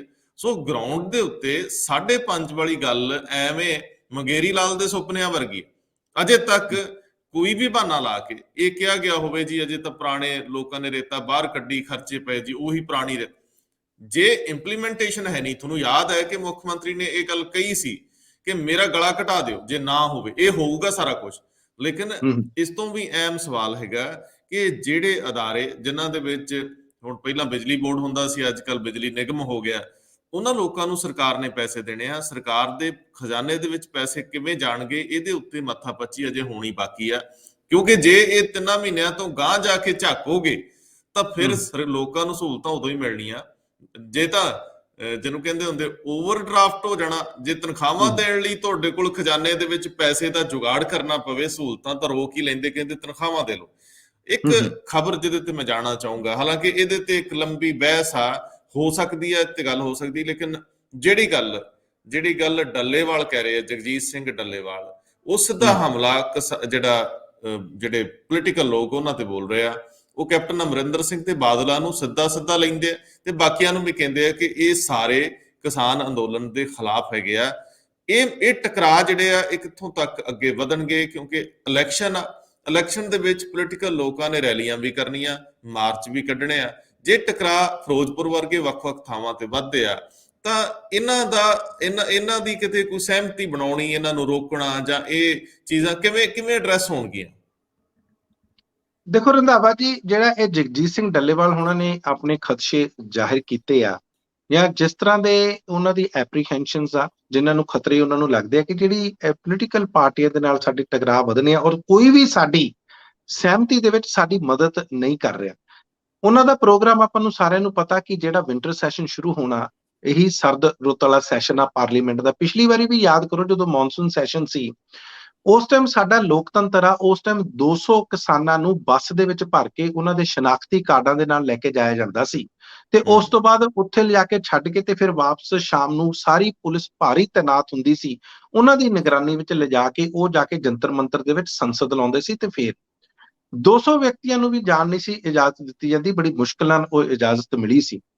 ਉੱਥੇ ਹੀ ਤੁਸੀਂ ਕਹਿੰਦੇ ਹੋ ਕਿ ਤੁਸੀਂ ਸੜਕਾਂ ਨੱਪੀਆਂ ਹੋਈਆਂ ਤੇ ਫਿਰ ਉਹ ਕਹਿੰਦੇ ਆ ਵੀ ਸਾਨੂੰ ਇਹ ਦੱਸੋ ਵੀ ਅਸੀਂ ਕਿੱਥੇ ਜਾ ਕੇ ਆਪਣਾ ਧਰਨਾ ਜਾਂ ਰੋਸ ਮੁਜ਼ਾਹਰਾ ਕਰੀਏ। ਉਹਦੇ ਵਿੱਚ ਵੀ ਹਜੇ ਜਿਹੜੀ ਸਰਕਾਰ ਆ ਉਹ ਚੁੱਪ ਆ। ਹੁਣ ਜਿਹੜੀ ਗੱਲ ਆਉਂਦੀ ਆ ਕਿ ਅਸੀਂ 500 ਵਿਅਕਤੀਆਂ ਦਾ, ਕਿਸਾਨਾਂ ਦਾ ਜੱਥਾ ਜਿਹੜਾ ਉਹ ਪਾਰਲੀਮੈਂਟ ਵੱਲ ਭੇਜਣਾ 29 ਤਰੀਕ ਤੋਂ, ਕਿਉਂਕਿ ਸੈਸ਼ਨ ਸ਼ੁਰੂ ਹੋ ਰਿਹਾ 26 ਤਰੀਕ ਨੂੰ, ਆਪਾਂ ਨੂੰ ਪਤਾ 26 ਨਵੰਬਰ ਨੂੰ ਪੂਰਾ 1 ਸਾਲ ਹੋ ਜਾਣਾ। ਉਸ ਦੌਰਾਨ ਉਹਨਾਂ ਨੇ ਇਹ ਗੱਲ ਵੀ ਕਹੀ ਹੈ ਕਿ ਅਸੀਂ ਚਾਹਾਂਗੇ ਕਿ ਇਹ ਪੂਰਾ ਸ਼ਾਂਤਮਈ ਢੰਗ ਨਾਲ ਹੋਵੇ, ਉਹ ਨਾ ਹੋਵੇ ਜੋ 26 ਜਨਵਰੀ ਨੂੰ ਹੋਇਆ ਸੀ, ਜਿਸ ਤਰ੍ਹਾਂ ਟਰੈਕਟਰ ਮਾਰਚ ਪਲਾਨ ਕੀਤਾ ਗਿਆ ਸੀ, ਲੇਕਿਨ ਉਸ ਚੀਜ਼ ਨੂੰ ਸਾਰਾ ਹੀ ਪਲਟ ਦਿੱਤਾ ਗਿਆ ਸੀ। ਕੀ ਉਹਦੇ ਪਿੱਛੇ ਵਿਉਂਤ ਹੋਈ ਸੀ, ਕੀ ਉਹਦੇ ਪਿੱਛੇ ਸਾਜ਼ਿਸ਼ ਹੋਈ ਸੀ? ਹੁਣ ਵਿਧਾਨ ਸਭਾ ਦੀ ਜਿਹੜੀ ਕਮੇਟੀ ਆ, ਆਪਾਂ ਕੱਲ ਵੀ ਇਸ ਬਾਰੇ ਚਰਚਾ ਕੀਤੀ ਸੀ, ਉਹਨੇ ਉਸ ਚੀਜ਼ ਨੂੰ ਉਜਾਗਰ ਕੀਤਾ। ਉਹਨਾਂ ਨੇ ਕਿਹਾ ਕਿ ਹੁਣ ਇਸ ਨੂੰ ਢੁਕਵੇਂ ਮੰਚ ਤੇ ਚੁੱਕਾਂਗੇ। ਜਿੱਥੋਂ ਤੱਕ ਡੱਲੇਵਾਲ ਸਵਾਲ ਦੇ ਉਹਨਾਂ ਦੇ ਖਦਸ਼ੇ ਦਾ ਸਵਾਲ ਆ, ਉਹ ਜ਼ਰੂਰ ਉਹਨਾਂ ਨੇ ਇਹ ਗੱਲ ਕਹੀ ਆ ਕਿ ਹਜੇ ਤੱਕ ਕਿਸੇ ਵੀ ਪੋਲੀਟੀਕਲ ਪਾਰਟੀ ਨੇ ਸਾਡੇ ਇਸ ਮਾਰਚ ਨੂੰ ਸਮਰਥਨ ਨਹੀਂ ਦਿੱਤਾ, ਕਿਉਂਕਿ ਇੱਕ ਪਾਸੇ ਤਾਂ ਅਸੀਂ ਹਿਤੈਸ਼ੀ ਬਣਦੇ ਆ, ਇੱਕ ਪਾਸੇ ਅਸੀਂ ਬਣਦੇ ਆ ਕਿ ਅਸੀਂ ਇਹਨਾਂ ਦੇ ਬਹੁਤ ਵੱਡੇ ਹਮਾਇਤੀ ਆ, ਪਰ ਦੂਸਰੇ ਪਾਸੇ ਸਾਰੀਆਂ ਪੋਲੀਟੀਕਲ ਪਾਰਟੀਆਂ ਬੜੇ ਸੋਚ ਸਮਝ ਕੇ ਇਹ ਦੇਖਦੀਆਂ ਕਿ ਕੀ ਇਹਦੇ ਵਿੱਚ ਸਾਨੂੰ ਕੋਈ ਰਾਜਨੀਤਿਕ ਜਾਂ ਸਿਆਸੀ ਫਾਇਦਾ ਹੈ ਕਿ ਨਹੀਂ ਫਾਇਦਾ। ਇਸ ਤਰ੍ਹਾਂ ਦੇ ਦਰਦ ਉਹ ਆਪਣਾ ਦੱਸ ਰਹੇ ਨੇ। ਇਸੇ ਕਰਕੇ ਅੱਜ ਤੱਕ ਉਹਨਾਂ ਨੇ ਸਿਆਸੀ ਪਾਰਟੀਆਂ ਨੂੰ ਤੇ ਉਹਨਾਂ ਸਾਰੀਆਂ ਰਿਲੀਜੀਅਸ ਜਾਂ ਧਾਰਮਿਕ ਸੰਸਥਾਵਾਂ ਨੂੰ ਆਪਣੀ ਸਟੇਜ ਤੋਂ ਦੂਰ ਰੱਖਿਆ ਤੇ ਕਿਹਾ ਇਹ ਨਿਰੋਲ ਤੇ ਨਿਰੋਲ ਕਿਸਾਨੀ ਸੰਘਰਸ਼ ਹੈ। ਜੀ, ਦੋ ਵੱਡੇ ਪਹਿਲੂ ਆਪਾਂ ਡਿਸਕਸ ਕਰਕੇ ਵਿਰਾਮ ਦੇਵਾਂਗੇ ਗੱਲਬਾਤ ਨੂੰ। ਸਭ ਤੋਂ ਪਹਿਲੀ ਗੱਲ, ਇਹਦੇ ਵਿੱਚ ਸਿਆਸਤ ਦੇ ਵਿੱਚ ਕੋਈ ਪੈਮਾਨਾ ਕਿਧਰੇ ਵੀ ਤੁਸੀਂ ਵਰਤ ਲਓ, ਸਭ ਜਾਇਜ਼ ਮੰਨਿਆ ਜਾਂਦਾ, ਹਾਲਾਂਕਿ ਹੋਣਾ ਨਹੀਂ ਚਾਹੀਦਾ। ਜਿਸ ਤਰੀਕੇ ਨਾਲ ਅਕਾਲੀ ਦਲ ਦੀ ਇੱਕ ਪੁਰਾਣੀ ਬੀਬੀ ਰਜਿੰਦਰ ਕੌਰ ਮੀਮਸਾ ਨੇ ਸੁਖਬੀਰ ਬਾਦਲ ਤੇ ਸਿੱਧੇ ਇਲਜ਼ਾਮ ਲਾਏ ਆ, ਇਹਨੂੰ ਕਿਸ ਸਾਂਚੇ 'ਚ ਪਾ ਕੇ ਰੱਖੀਏ, ਵੇਖੀਏ ਕਿਵੇਂ ਇਹਨੂੰ ਆਂਕੀਏ। ਦੂਜੀ ਗੱਲ, ਇਹ ਸਿਆਸਤ ਦੇ ਵਿੱਚ ਮੌਕਾ ਬ ਮੌਕਾ ਇਸ ਤਰ੍ਹਾਂ ਦੀ ਰਾਜਨੀਤੀ ਨੂੰ ਕਿੱਥੇ ਕਿੰਨੇ ਜਗ੍ਹਾ ਦਾ ਹੱਕਦਾਰ ਮੰਨਦੇ ਹੋ। ਔਰ ਦੂਜੀ ਗੱਲ, ਇਹੋ ਹੀ ਮਾਮਲਾ ਕਿ ਜੇਕਰ ਸੱਚਮੁੱਚ ਸਰਕਾਰਾਂ ਸੁਹਿਰਦ ਨੇ ਤਾਂ ਜਦੋਂ ਕੁੰਵਰ ਵਿਜੇ ਪ੍ਰਤਾਪ ਵਾਲੀ ਰਿਪੋਰਟ ਖਾਰਜ ਹੋਈ, ਕੁੰਵਰ ਵਿਜੇ ਪ੍ਰਤਾਪ ਨੂੰ ਵੀ ਖਾਰਜ ਕਰਤਾ ਗਿਆ, ਉਹਨਾਂ ਨੂੰ ਨੌਕਰੀ ਵੀ ਛੱਡਣੀ ਪੈ ਗਈ। ਉਸ ਤੋਂ ਬਾਅਦ ਪੰਜਾਬ ਸਰਕਾਰ ਨੇ ਉਹ ਸਾਰੀਆਂ ਜੱਜਮੈਂਟ ਦੇ ਖਿਲਾਫ ਡਬਲ ਬੈਂਚ ਜਾਂ ਉਹਨੂੰ ਚੁਣੌਤੀ ਦੇਣ ਵਰਗੀ ਗੱਲ ਕਿਉਂ ਨਹੀਂ ਕੀਤੀ। ਤੇ ਵੱਡਾ ਸਵਾਲ ਉਸ ਤੋਂ ਵੀ ਹੈ ਕਿ ਜੇਕਰ ਸੱਚਮੁੱਚ, ਕਿਉਂਕਿ ਕੁੰਵਰ ਵਿਜੇ ਪ੍ਰਤਾਪ ਵਾਲੀ ਰਿਪੋਰਟ ਦੇ ਵਿੱਚ ਵੀ ਤਾਣਾ ਬਾਣਾ ਉਵੇਂ ਦਾ ਹੀ ਦਰਸਾਇਆ ਗਿਆ ਸੀ, ਕਿਉਂਕਿ ਉਹ ਬਾਅਦ ਚ ਜਨਤਕ ਵੀ ਹੋ ਗਈਆਂ ਚੀਜ਼ਾਂ। ਹੁਣ ਦੇਖਣਾ ਇਹ ਹੈ ਕਿ ਜੇ ਸਿਰਫ ਰਾਜਨੀਤੀ ਆ ਤਾਂ ਇਸ ਰਾਜਨੀਤੀ ਦਾ ਸ਼ਿਕਾਰ ਕੱਲ ਨੂੰ ਹਰ ਕੋਈ ਹੋਊਗਾ। ਇਹਨੂੰ ਵੰਡੈਟਾ ਪੋਲਿਟਿਕਸ ਵਿੱਚ ਵੀ ਰੱਖਿਆ ਜਾਊਗਾ, ਲੋਕਾਂ ਦਾ ਵਿਸ਼ਵਾਸ ਵੀ ਉੱਠੂਗਾ, ਇਨਸਾਫ ਵੀ ਉਹਨਾਂ ਨੂੰ ਮਿਲੂਗਾ, ਅਦਾਲਤਾਂ ਫਿਰ ਰਾਤ ਦੇਣਗੀਆਂ, ਜ਼ਿੰਮੇਵਾਰੀ ਕੋਈ ਫਿਕਸ ਨਹੀਂ ਹੋਊਗੀ, ਅਸਲ ਦੋਸ਼ੀ ਬਚ ਕੇ ਵੀ ਨਿਕਲ ਜਾਣਗੇ। ਮੈਨੂੰ ਇਹਦੇ ਤੇ ਤੁਹਾਡੀ ਟਿੱਪਣੀ ਚਾਹੀਦੀ ਆ ਕਿ ਜੇ ਸਰਕਾਰਾਂ ਕਰਦੀਆਂ ਤਾਂ ਫਿਰ ਤਾਂ ਹਰੇਕ ਜਿੱਥੇ ਤੁਹਾਨੂੰ ਲੱਗਦਾ ਕਿ ਇਹ ਇਨਸਾਫ ਨਾਲ ਜ਼ਿਆਦਤੀ ਆ ਤੇ ਉਹਦੇ ਖਿਲਾਫ ਤੁਸੀਂ ਅਗਲੀ ਅਦਾਲਤ ਵਿੱਚ ਜਾਂਦੇ, ਜਿਹੜੀ ਅਜੇ ਤੱਕ ਪੈਂਡਿੰਗ ਆ ਗੱਲ। ਰੰਧਾਵਾ ਜੀ, ਦੇਖੋ ਬੜਾ ਅਹਿਮ ਇਹ ਸਵਾਲ ਆ ਔਰ 18 ਤਰੀਕ ਨੂੰ ਆਪਾਂ ਨੂੰ ਪਤਾ ਅਗਲੀ ਸੁਣਵਾਈ ਹੋਣ ਜਾ ਰਹੀ ਆ। 18 ਤਰੀਕ ਦੀ ਸਾਰੇ ਉਡੀਕ ਕਰ ਰਹੇ ਆ। ਬਹੁਤ ਸਾਰੇ ਲੋਕਾਂ ਨੇ ਕਿਹਾ ਕਿ ਜੇ ਪਿਛਲੇ ਦਿਨਾਂ ਦੇ ਵਿੱਚ ਬਿਕਰਮ ਸਿੰਘ ਮਜੀਠੀਆ ਕਹਿ ਰਹੇ ਸੀ ਕਿ ਆਪਾਂ ਨੂੰ 18 ਤਰੀਕ ਨੂੰ ਪਤਾ ਲੱਗ ਜਾਊ। ਸਰਕਾਰ ਜਿਹੜੀ ਆ ਕਾਂਗਰਸ ਦੀ, ਉਹ ਕਹਿ ਰਿਹਾ ਕਿ ਅਸੀਂ 18 ਤਰੀਕ ਨੂੰ ਕੋਸ਼ਿਸ਼ ਕਰਾਂਗੇ ਜਿਹੜੀਆਂ ਰਿਪੋਰਟਾਂ ਨੇ ਉਹ ਜਨਤਕ ਕਰਵਾਈਏ, ਲੋਕਾਂ ਦੇ ਸਾਹਮਣੇ ਲੈ ਕੇ ਆਈਏ। ਦੇਖੋ, ਇਸ ਤੇ ਬਹੁਤ ਭਾਰੀ ਇਸ ਤੇ ਡਿਪੈਂਡ ਕਰਦਾ, ਮੁਸਰ ਕਰਦਾ ਕਿ ਜਿੰਨੀ ਦੇਰ ਤੱਕ ਇਹ ਜਨਤਕ ਨਹੀਂ ਹੁੰਦੇ, ਇਹ ਨਹੀਂ ਪਤਾ ਲੱਗਦਾ ਕਿ ਜਿਹੜੀਆਂ ਜਾਂਚਾਂ ਹੋਈਆਂ ਹਜੇ ਤੱਕ ਜਾਂ ਜੋ ਵੀ ਇਨਵੈਸਟੀਗੇਸ਼ਨਸ ਹੋਈਆਂ ਉਹ ਕਿੱਥੋਂ ਤੱਕ ਪਹੁੰਚੀਆਂ ਨੇ। ਸਾਨੂੰ ਇਸੇ ਚੀਜ਼ ਦਾ ਨਹੀਂ ਪਤਾ ਲੱਗ ਰਿਹਾ, ਔਰ ਜਨਤਾ ਨੂੰ ਇਹ ਜਾਣਨ ਦਾ ਪੂਰਾ ਹੱਕ ਆ। ਉਸ ਤੋਂ ਬਾਅਦ ਤੁਸੀਂ ਕਿਸੇ ਦੇ ਇਲਜ਼ਾਮ ਲਾਉਣਾ ਜਾਂ ਨਹੀਂ ਲਾਉਣਾ, ਉਹ ਹੋ ਸਕਦਾ ਤੁਹਾਡੇ ਸਿਆਸੀ ਤੁਹਾਡੇ ਲਈ ਕੰਪਲਸ਼ਨ ਹੋਵੇ, ਤੁਹਾਡੀ ਮਜਬੂਰੀ ਹੋਵੇ। ਲੇਕਿਨ ਇਹ ਕਹਿ ਦੇਣਾ ਕਿ ਸਿਰਫ ਹੁਣ ਦੇਖੋ, ਇਹ ਵੀ ਗੱਲ ਆਪਾਂ ਨੂੰ ਪਤਾ, ਜਿਸ ਤਰ੍ਹਾਂ ਤੁਸੀਂ ਬੜੀ ਮਾਰਕੇ ਦੀ ਗੱਲ ਕੀਤੀ ਹੈ ਕਿ ਹਜੇ ਤੱਕ ਇਹਦੇ ਖਿਲਾਫ ਕਿਸੇ ਤਰ੍ਹਾਂ ਦੀ ਕੋਈ ਸਪੈਸ਼ਲ ਲੀਵ ਪਟੀਸ਼ਨ, ਜਿਹਨੂੰ SLP ਕਹਿੰਦੇ ਆ, ਉਹ ਨਹੀਂ ਪਾਈ ਗਈ, ਜਾਂ ਕਿਸੇ ਤਰ੍ਹਾਂ ਦੀ ਹਜੇ ਤੱਕ ਪੰਜਾਬ ਤੇ ਹਰਿਆਣਾ ਹਾਈ ਕੋਰਟ ਨੇ ਕੋਈ ਰੋਕ ਨਹੀਂ ਲਾਈ ਹੋਈ ਕਿ ਤੁਸੀਂ ਇਹ ਰਿਪੋਰਟਾਂ ਲੋਕਾਂ ਦੇ ਸਾਹਮਣੇ ਲੈ ਕੇ ਨਹੀਂ ਜਾ ਸਕਦੇ। ਤੀਸਰੀ ਗੱਲ ਮੈਂ ਇਹ ਕਹਿਣਾ ਕਿ ਨਾ ਉਹਨਾਂ ਨੇ ਇਸ ਤੇ ਕੋਈ ਇਹ ਰੋਕ ਲਾਈ ਆ ਕਿ ਇਹਨੂੰ ਅੱਗੇ ਇਨਵੈਸਟੀਗੇਟ ਨਹੀਂ ਕਰ ਸਕਦੇ। ਹੁਣ ਇਹਦੇ ਵਿੱਚ ਗੱਲ ਇਹ ਆਉਂਦੀ ਹੈ ਕਿ ਇਹ ਜਿਹੜੀਆਂ ਜਾਂਚ ਰਿਪੋਰਟਾਂ ਹੋਈਆਂ, ਇਹ ਕੀ ਆਪਣੇ ਲੌਜੀਕਲ ਐਂਡ ਤੇ ਪੂਰੀ ਤਰ੍ਹਾਂ ਪਹੁੰਚ ਗਈਆਂ ਨੇ ਤਾਂ ਜਮ੍ਹਾਂ ਕਰਵਾਈਆਂ ਗਈਆਂ ਨੇ, ਤੇ ਕਿਸ ਦੇ ਕਹੇ ਤੇ ਜੇ ਨਹੀਂ ਪਹੁੰਚੀਆਂ ਤੇ ਫਿਰ ਕਿਸ ਦੇ ਕਹੇ ਤੇ ਇਹ ਰੋਕ ਦਿੱਤੀਆਂ ਗਈਆਂ? ਇਹ ਬੜੇ ਵੱਡੇ ਸਵਾਲ ਆ ਜਿਹੜੇ ਮੈਨੂੰ ਲੱਗਦਾ ਕਿ 18 ਤਰੀਕ ਨੂੰ ਖੁੱਲਣ ਦੀ ਲੋੜ ਆ। ਜੇ ਅਗਲੀ ਤਰੀਕ ਪੈ ਜਾਂਦੀ ਆ ਜਾਂ ਸਰਕਾਰ ਦੇ ਜਿਹੜੇ ਵਕੀਲ ਆ ਉਹ ਇਸ ਚੀਜ਼ ਨੂੰ ਕਰਨ ਦੇ ਵਿੱਚ ਜਾਂ ਜਿਹੜੀ ਆਪਣੀ ਕਾਰਗੁਜ਼ਾਰੀ ਦੇ ਵਿੱਚ ਕਿਸੇ ਤਰ੍ਹਾਂ ਫੇਲ ਹੁੰਦੇ ਨੇ ਜਾਂ ਕਾਮਯਾਬ ਨਹੀਂ ਹੁੰਦੇ, ਤਾਂ ਮੈਨੂੰ ਲੱਗਦਾ ਪੰਜਾਬ ਦੇ ਲੋਕਾਂ ਲਈ ਵੀ ਇਹ ਬੜੀ ਭਾਰੀ ਨਮੋਸ਼ੀ ਦੀ ਗੱਲ ਹੋਏਗੀ, ਕਿਉਂਕਿ ਤੁਹਾਡੀ ਜਿਹੜੀ ਪ੍ਰੋਫੈਸ਼ਨਲਿਜ਼ਮ ਜਿਹਨੂੰ ਅਸੀਂ ਕਹਿੰਦੇ ਆ, ਉਹ ਉੱਥੇ ਝਲਕਦਾ ਜਦੋਂ ਤੁਸੀਂ ਅਦਾਲਤਾਂ ਦੇ ਵਿੱਚ ਪੇਸ਼ ਹੁੰਦੇ। AG ਬਦਲਾਉਣੇ ਤਾਂ ਬੜੇ ਸੌਖੇ ਆ, ਪਰ ਕਿਹੜਾ AG, ਕਿਹੜਾ ਵਕੀਲ ਤੁਹਾਡੇ ਹੱਕ 'ਚ ਆ ਕੇ ਤੁਹਾਡੀ ਗੱਲ ਕਰਦਾ, ਲੋਕਾਂ ਦੀ ਗੱਲ ਕਰਦਾ ਤੇ ਕੋਰਟ ਨੂੰ ਕਨਵਿੰਸ ਕਰਕੇ ਉਹ ਗੱਲ ਮਨਵਾਉਣ ਤੇ ਮਜਬੂਰ ਕਰਦਾ, ਇਹ ਬੜੀ ਵੱਡੀ ਗੱਲ ਰਹੇਗੀ। ਤੁਸੀਂ ਦੇਖਾਂਗੇ 18 ਤਰੀਕ ਨੂੰ ਕੀ ਹੁੰਦਾ ਜੀ। ਹਾਂ, ਤੁਸੀਂ ਇਹ ਇੱਕ ਦੂਜੇ ਨੁਕਤੇ ਤੇ ਚਲੇ ਗਏ। ਦਰਅਸਲ ਇਹ ਵੀ ਬੜਾ ਅਹਿਮ ਨੁਕਤਾ ਜਿਹੜਾ ਨਸ਼ੇ ਵਾਲਾ ਹੈ। ਇਹਦੇ ਵਿੱਚ ਨਿਰੰਜਨ ਸਿੰਘ ਜਿਹੜੇ ਸਤਿਕਾਰਤ ਨੇ, ਰਿਟਾਇਰ ਹੋ ਚੁੱਕੇ ਆ ਔਰ ਉਹ ਹੱਕਦਾਰ ਨੇ, ਸ਼ਾਬਾਸ਼, ਤੇ ਉਹਨਾਂ ਨੇ ਆਪਣੇ ਸਮੇਂ 'ਚ ਬੜਾ ਕੰਮ ਕੀਤਾ। ਬੇਸ਼ੁਮਾਰ ਰਿਪੋਰਟਾਂ ਹਾਈ ਕੋਰਟ ਦੇ ਵਿੱਚ ਉਹਨਾਂ ਦਾਖਲ ਕੀਤੀਆਂ ਨੇ। ਉਹਨਾਂ ਦੀ ਰਿਪੋਰਟ ਉੱਥੇ ਪਈ ਹੈ, ਹਰਪ੍ਰੀਤ ਸਿੱਧੂ ਦੀ ਪਈ ਆ। ਉਹ ਸਾਰੀਆਂ ਰਿਪੋਰਟਾਂ, ਕੋਈ ਮੁਸ਼ਕਲ ਹੀ ਨਹੀਂ ਹੈ ਸੀ ਉਹਨਾਂ ਤੇ ਐਕਸ਼ਨ ਨਾ ਹੋਵੇ। ਕਿਉਂ ਨਹੀਂ ਹੁੰਦਾ? ਜੇ ਸੁਖਪਾਲ ਸਿੰਘ ਖਹਿਰਾ 7-8 ਦਿਨ ਲਈ ਅੰਦਰ ਜਾ ਸਕਦੇ ਆ, ਇਹ ਅੱਗੇ ਗੱਲ ਵਧਾਈ ਜਾ ਸਕਦੀ ਆ। ਕੋਈ ਵਿਦੇਸ਼ ਵਿੱਚੋਂ ਜਿਹੜੇ ਪੈਸੇ ਇਕੱਠੇ ਹੋਏ ਆ ਉਹ ਡਾਇਰੀ ਦੇ ਆਧਾਰ ਤੇ, ਤਾਂ ਫਿਰ ਤਾਂ ਕਈ ਡਾਇਰੀਆਂ ਇੱਥੇ ਤੁਰੀਆਂ ਫਿਰਦੀਆਂ। ਖੈਰ, ਮੇਰਾ ਜਿਹੜਾ ਸਵਾਲ ਸੀ ਉਹਨੂੰ ਹੁਣ ਆਪਾਂ 1 ਮਿੰਟ 'ਚ ਹੀ ਸਮੇਟ ਲਵਾਂਗੇ। ਇਹ ਸੀਗਾ ਕਿ ਰਜਿੰਦਰ ਕੌਰ ਮੀਮਸਾ ਨੇ ਸੁਖਬੀਰ ਬਾਦਲ ਦੇ ਉੱਤੇ ਬੇਅਦਬੀ ਮਾਮਲਿਆਂ ਦਾ ਜਿਹੜਾ ਹਰਸ਼ ਧੂਰੀ ਦਾ ਬਾਕੀ ਇੱਕ ਇਲਜ਼ਾਮ ਵੱਡਾ ਲਾਇਆ ਸੀ, ਜਿਹਦੇ ਵਿੱਚ ਉਹਨਾਂ ਨੇ ਕਿਹਾ ਸੀਗਾ ਕਿ ਜਿਨ੍ਹਾਂ ਦੇ ਨਾਮ ਬੋਲਦੇ ਆ, ਜਿਹੜੇ ਹੁਣ PO ਨੇ ਬੇਅਦਬੀ ਮਾਮਲਿਆਂ ਦੇ, ਉਹ ਸੁਖਬੀਰ ਬਾਦਲ ਨੂੰ ਮਿਲਦੇ ਰਹੇ। ਮੇਰਾ ਮਤਲਬ ਕਿ ਇਹ ਪੋਲਿਟਿਕਸ ਜਿਹੜੀ ਬਿਲਕੁਲ ਇਲੈਕਸ਼ਨ ਦੇ ਮੁਹਾਣੇ ਤੇ ਆ, ਇਲੈਕਸ਼ਨ ਦੇ ਬੂਹੇ ਤੇ ਆ ਕੇ ਹੋ ਰਹੀ ਆ, ਇਹਨੂੰ ਕਿਵੇਂ, ਕਿਸ ਸਾਂਚੇ 'ਚ ਪਾ ਕੇ ਆਂਕਾਂਗੇ? ਇਹ ਦੇਖੋ ਰੰਧਾਵਾ ਜੀ, ਬਿਲਕੁਲ ਮੈਂ ਬੜੀ ਬਰੀਫ ਦੇ ਵਿੱਚ ਗੱਲ ਕਰੂੰਗਾ ਇਹ ਮੀਮਸਾ ਜੀ ਦਾ ਬਿਆਨ, ਕਿਉਂਕਿ ਸਾਨੂੰ ਕਈ ਆਸੇ-ਪਾਸਿਓਂ ਕਈ ਸੂਤਰਾਂ ਤੋਂ ਵੀ ਪਤਾ ਲੱਗਦਾ ਔਰ ਜੋ ਗਤੀਵਿਧੀਆਂ ਹੋ ਰਹੀਆਂ ਨੇ ਕਿ ਕਿਸੇ ਨਾ ਕਿਸੇ ਤਰ੍ਹਾਂ ਬੇਅਦਬੀ ਮਾਮਲੇ ਵਿੱਚ ਸਕੰਜਾ ਜਿਹੜਾ ਉਹ ਕੱਸਿਆ ਜਾ ਰਿਹਾ, ਔਰ ਖਾਸ ਤੌਰ ਤੇ ਕੋਸ਼ਿਸ਼ ਕੀਤੀ ਜਾ ਰਹੀ ਹੈ ਲੋਕਾਂ ਦੇ ਸਾਹਮਣੇ ਕਿ ਦੋਸ਼ੀਆਂ ਨੂੰ ਜਿਹੜਾ ਉਹ ਲੋਕਾਂ ਦੇ ਸਾਹਮਣੇ ਲਿਆਂਦਾ ਜਾਵੇ, ਇਨਸਾਫ ਲੋਕਾਂ ਨੂੰ ਮਿਲੇ ਤੇ ਜਿਹੜੇ ਦੋਸ਼ੀ ਨੇ ਉਹਨਾਂ ਨੂੰ ਬਣਦੀਆਂ ਸਜ਼ਾਵਾਂ ਮਿਲਣ। ਉਸੇ ਸੰਦਰਭ ਦੇ ਵਿੱਚ ਮੈਂ ਇਹਨਾਂ ਨੂੰ ਦੇਖਦਾ, ਔਰ ਇਹ ਜਿਹੜਾ ਖਦਸ਼ਾ ਇਹ ਸੁਖਬੀਰ ਸਿੰਘ ਬਾਦਲ ਜਾਂ ਬਿਕਰਮ ਸਿੰਘ ਮਜੀਠੀਆ ਨੇ ਖੁਦ ਵੀ ਜਤਾਇਆ ਕਿ ਸਰਕਾਰ ਇੱਕ ਕਨਸਪੀਰੇਸੀ, ਕਿਉਂਕਿ ਉਹਨਾਂ ਦੇ ਮੁਤਾਬਕ ਤਾਂ ਇੱਕ ਸਾਜ਼ਿਸ਼ ਹੋ ਰਹੀ ਆ। ਲੇਕਿਨ ਲੱਗਦਾ ਇਹ ਆ ਜਿਸ ਪਾਸੇ ਸਰਕਾਰ ਤੁਰੀ ਹੋਈ ਆ ਕਿ ਸ਼ਾਇਦ ਆਉਣ ਵਾਲੇ ਦਿਨਾਂ 'ਚ ਸੁਖਜਿੰਦਰ ਸਿੰਘ ਰੰਧਾਵਾ ਦਾ ਵੀ ਖੁਦ ਦਾ ਬਿਆਨ ਆ, ਕਿਉਂਕਿ ਉਹ ਗ੍ਰਹਿ ਮੰਤਰੀ ਨੇ ਤੇ ਹੋਮ ਡਿਪਾਰਟਮੈਂਟ ਸਾਂਭਦੇ ਨੇ। ਉਹਨਾਂ ਨੇ ਵੀ ਕਿਹਾ ਕਿ ਬੜੀ ਜਲਦੀ ਅਸੀਂ ਬੇਅਦਬੀ ਦੇ ਮਾਮਲੇ ਆ ਜਿਹੜੇ ਉਹ ਸੁਲਝਾਉਣ ਦੀ ਕੋਸ਼ਿਸ਼ ਕਰਾਂਗੇ। ਔਰ ਇਸ ਸੰਦਰਭ ਦੇ ਵਿੱਚ ਆਪਾਂ ਨੂੰ ਇਹ ਵੀ ਦੇਖਣਾ ਚਾਹੀਦਾ ਕਿ ਜਿਹੜੇ ਗੁਰਮੀਤ ਰਾਮ ਰਹੀਮ ਨੇ, ਡੇਰੇ ਸੱਚਾ ਸੌਦੇ ਦੇ ਜਿਹੜੇ ਸਿਰਸੇ ਦੇ ਮੁਖੀ, ਉਹ ਇਸ ਟਾਈਮ ਜੇਲ੍ਹ 'ਚ ਨੇ। ਉਹਨਾਂ ਦੀ ਪੁੱਛਗਿੱਛ ਹੁੰਦੀ ਹੈ ਔਰ ਉਹਨਾਂ ਦੀ ਪੁੱਛਗਿੱਛ ਤੋਂ ਬਾਅਦ ਜਿਹੜੀ ਸਿੱਟ ਆ ਉਹ ਕਹਿੰਦੀ ਆ ਕਿ ਇਹਨਾਂ ਦੇ ਜਿਹੜਾ ਪ੍ਰਬੰਧਕੀ ਦਫ਼ਤਰ ਸੀ, ਕੰਪਲੈਕਸ ਸੀ, ਉੱਥੇ ਹੀ ਸਾਜ਼ਿਸ਼ ਰਚੀ ਗਈ। ਇਹ ਸਾਰੇ ਇਸ ਟਾਈਮ ਚੀਜ਼ਾਂ ਆ ਰਹੀਆਂ ਨੇ, ਅਖਬਾਰਾਂ 'ਚ ਆ ਰਹੀਆਂ ਨੇ, ਮੀਡੀਆ 'ਚ ਆ ਰਹੀਆਂ ਨੇ, ਲੇਕਿਨ ਸਾਨੂੰ ਆਉਣ ਵਾਲੇ ਦਿਨਾਂ 'ਚ ਪਤਾ ਲੱਗੂਗਾ ਰੰਧਾਵਾ ਜੀ ਕਿ ਇਹ ਮੋੜ ਕੀ ਲੈਂਦੀ ਹੈ। ਲੇਕਿਨ ਹਾਂ, ਇਹਨਾਂ ਦੇ ਖਦਸ਼ੇ ਜਾਂ ਇਹਨਾਂ ਦੇ ਦੋਸ਼ ਆਪਣੀ ਜਗ੍ਹਾ ਨੇ, ਔਰ ਦੇਖਦੇ ਹਾਂ ਕਿ ਸ਼ਾਇਦ ਇਹਦੇ ਵਿੱਚ ਲੋਕਾਂ ਨੂੰ ਕੋਈ ਇਨਸਾਫ ਮਿਲ ਸਕੇ। ਬਹੁਤ ਮਿਹਰਬਾਨੀ ਮਨਪ੍ਰੀਤ ਜੀ, ਬਹੁਤ ਮਿਹਰਬਾਨੀ। ਬਹੁਤ ਬਹੁਤ ਧੰਨਵਾਦ ਤੁਹਾਡਾ ਰੰਧਾਵਾ ਜੀ।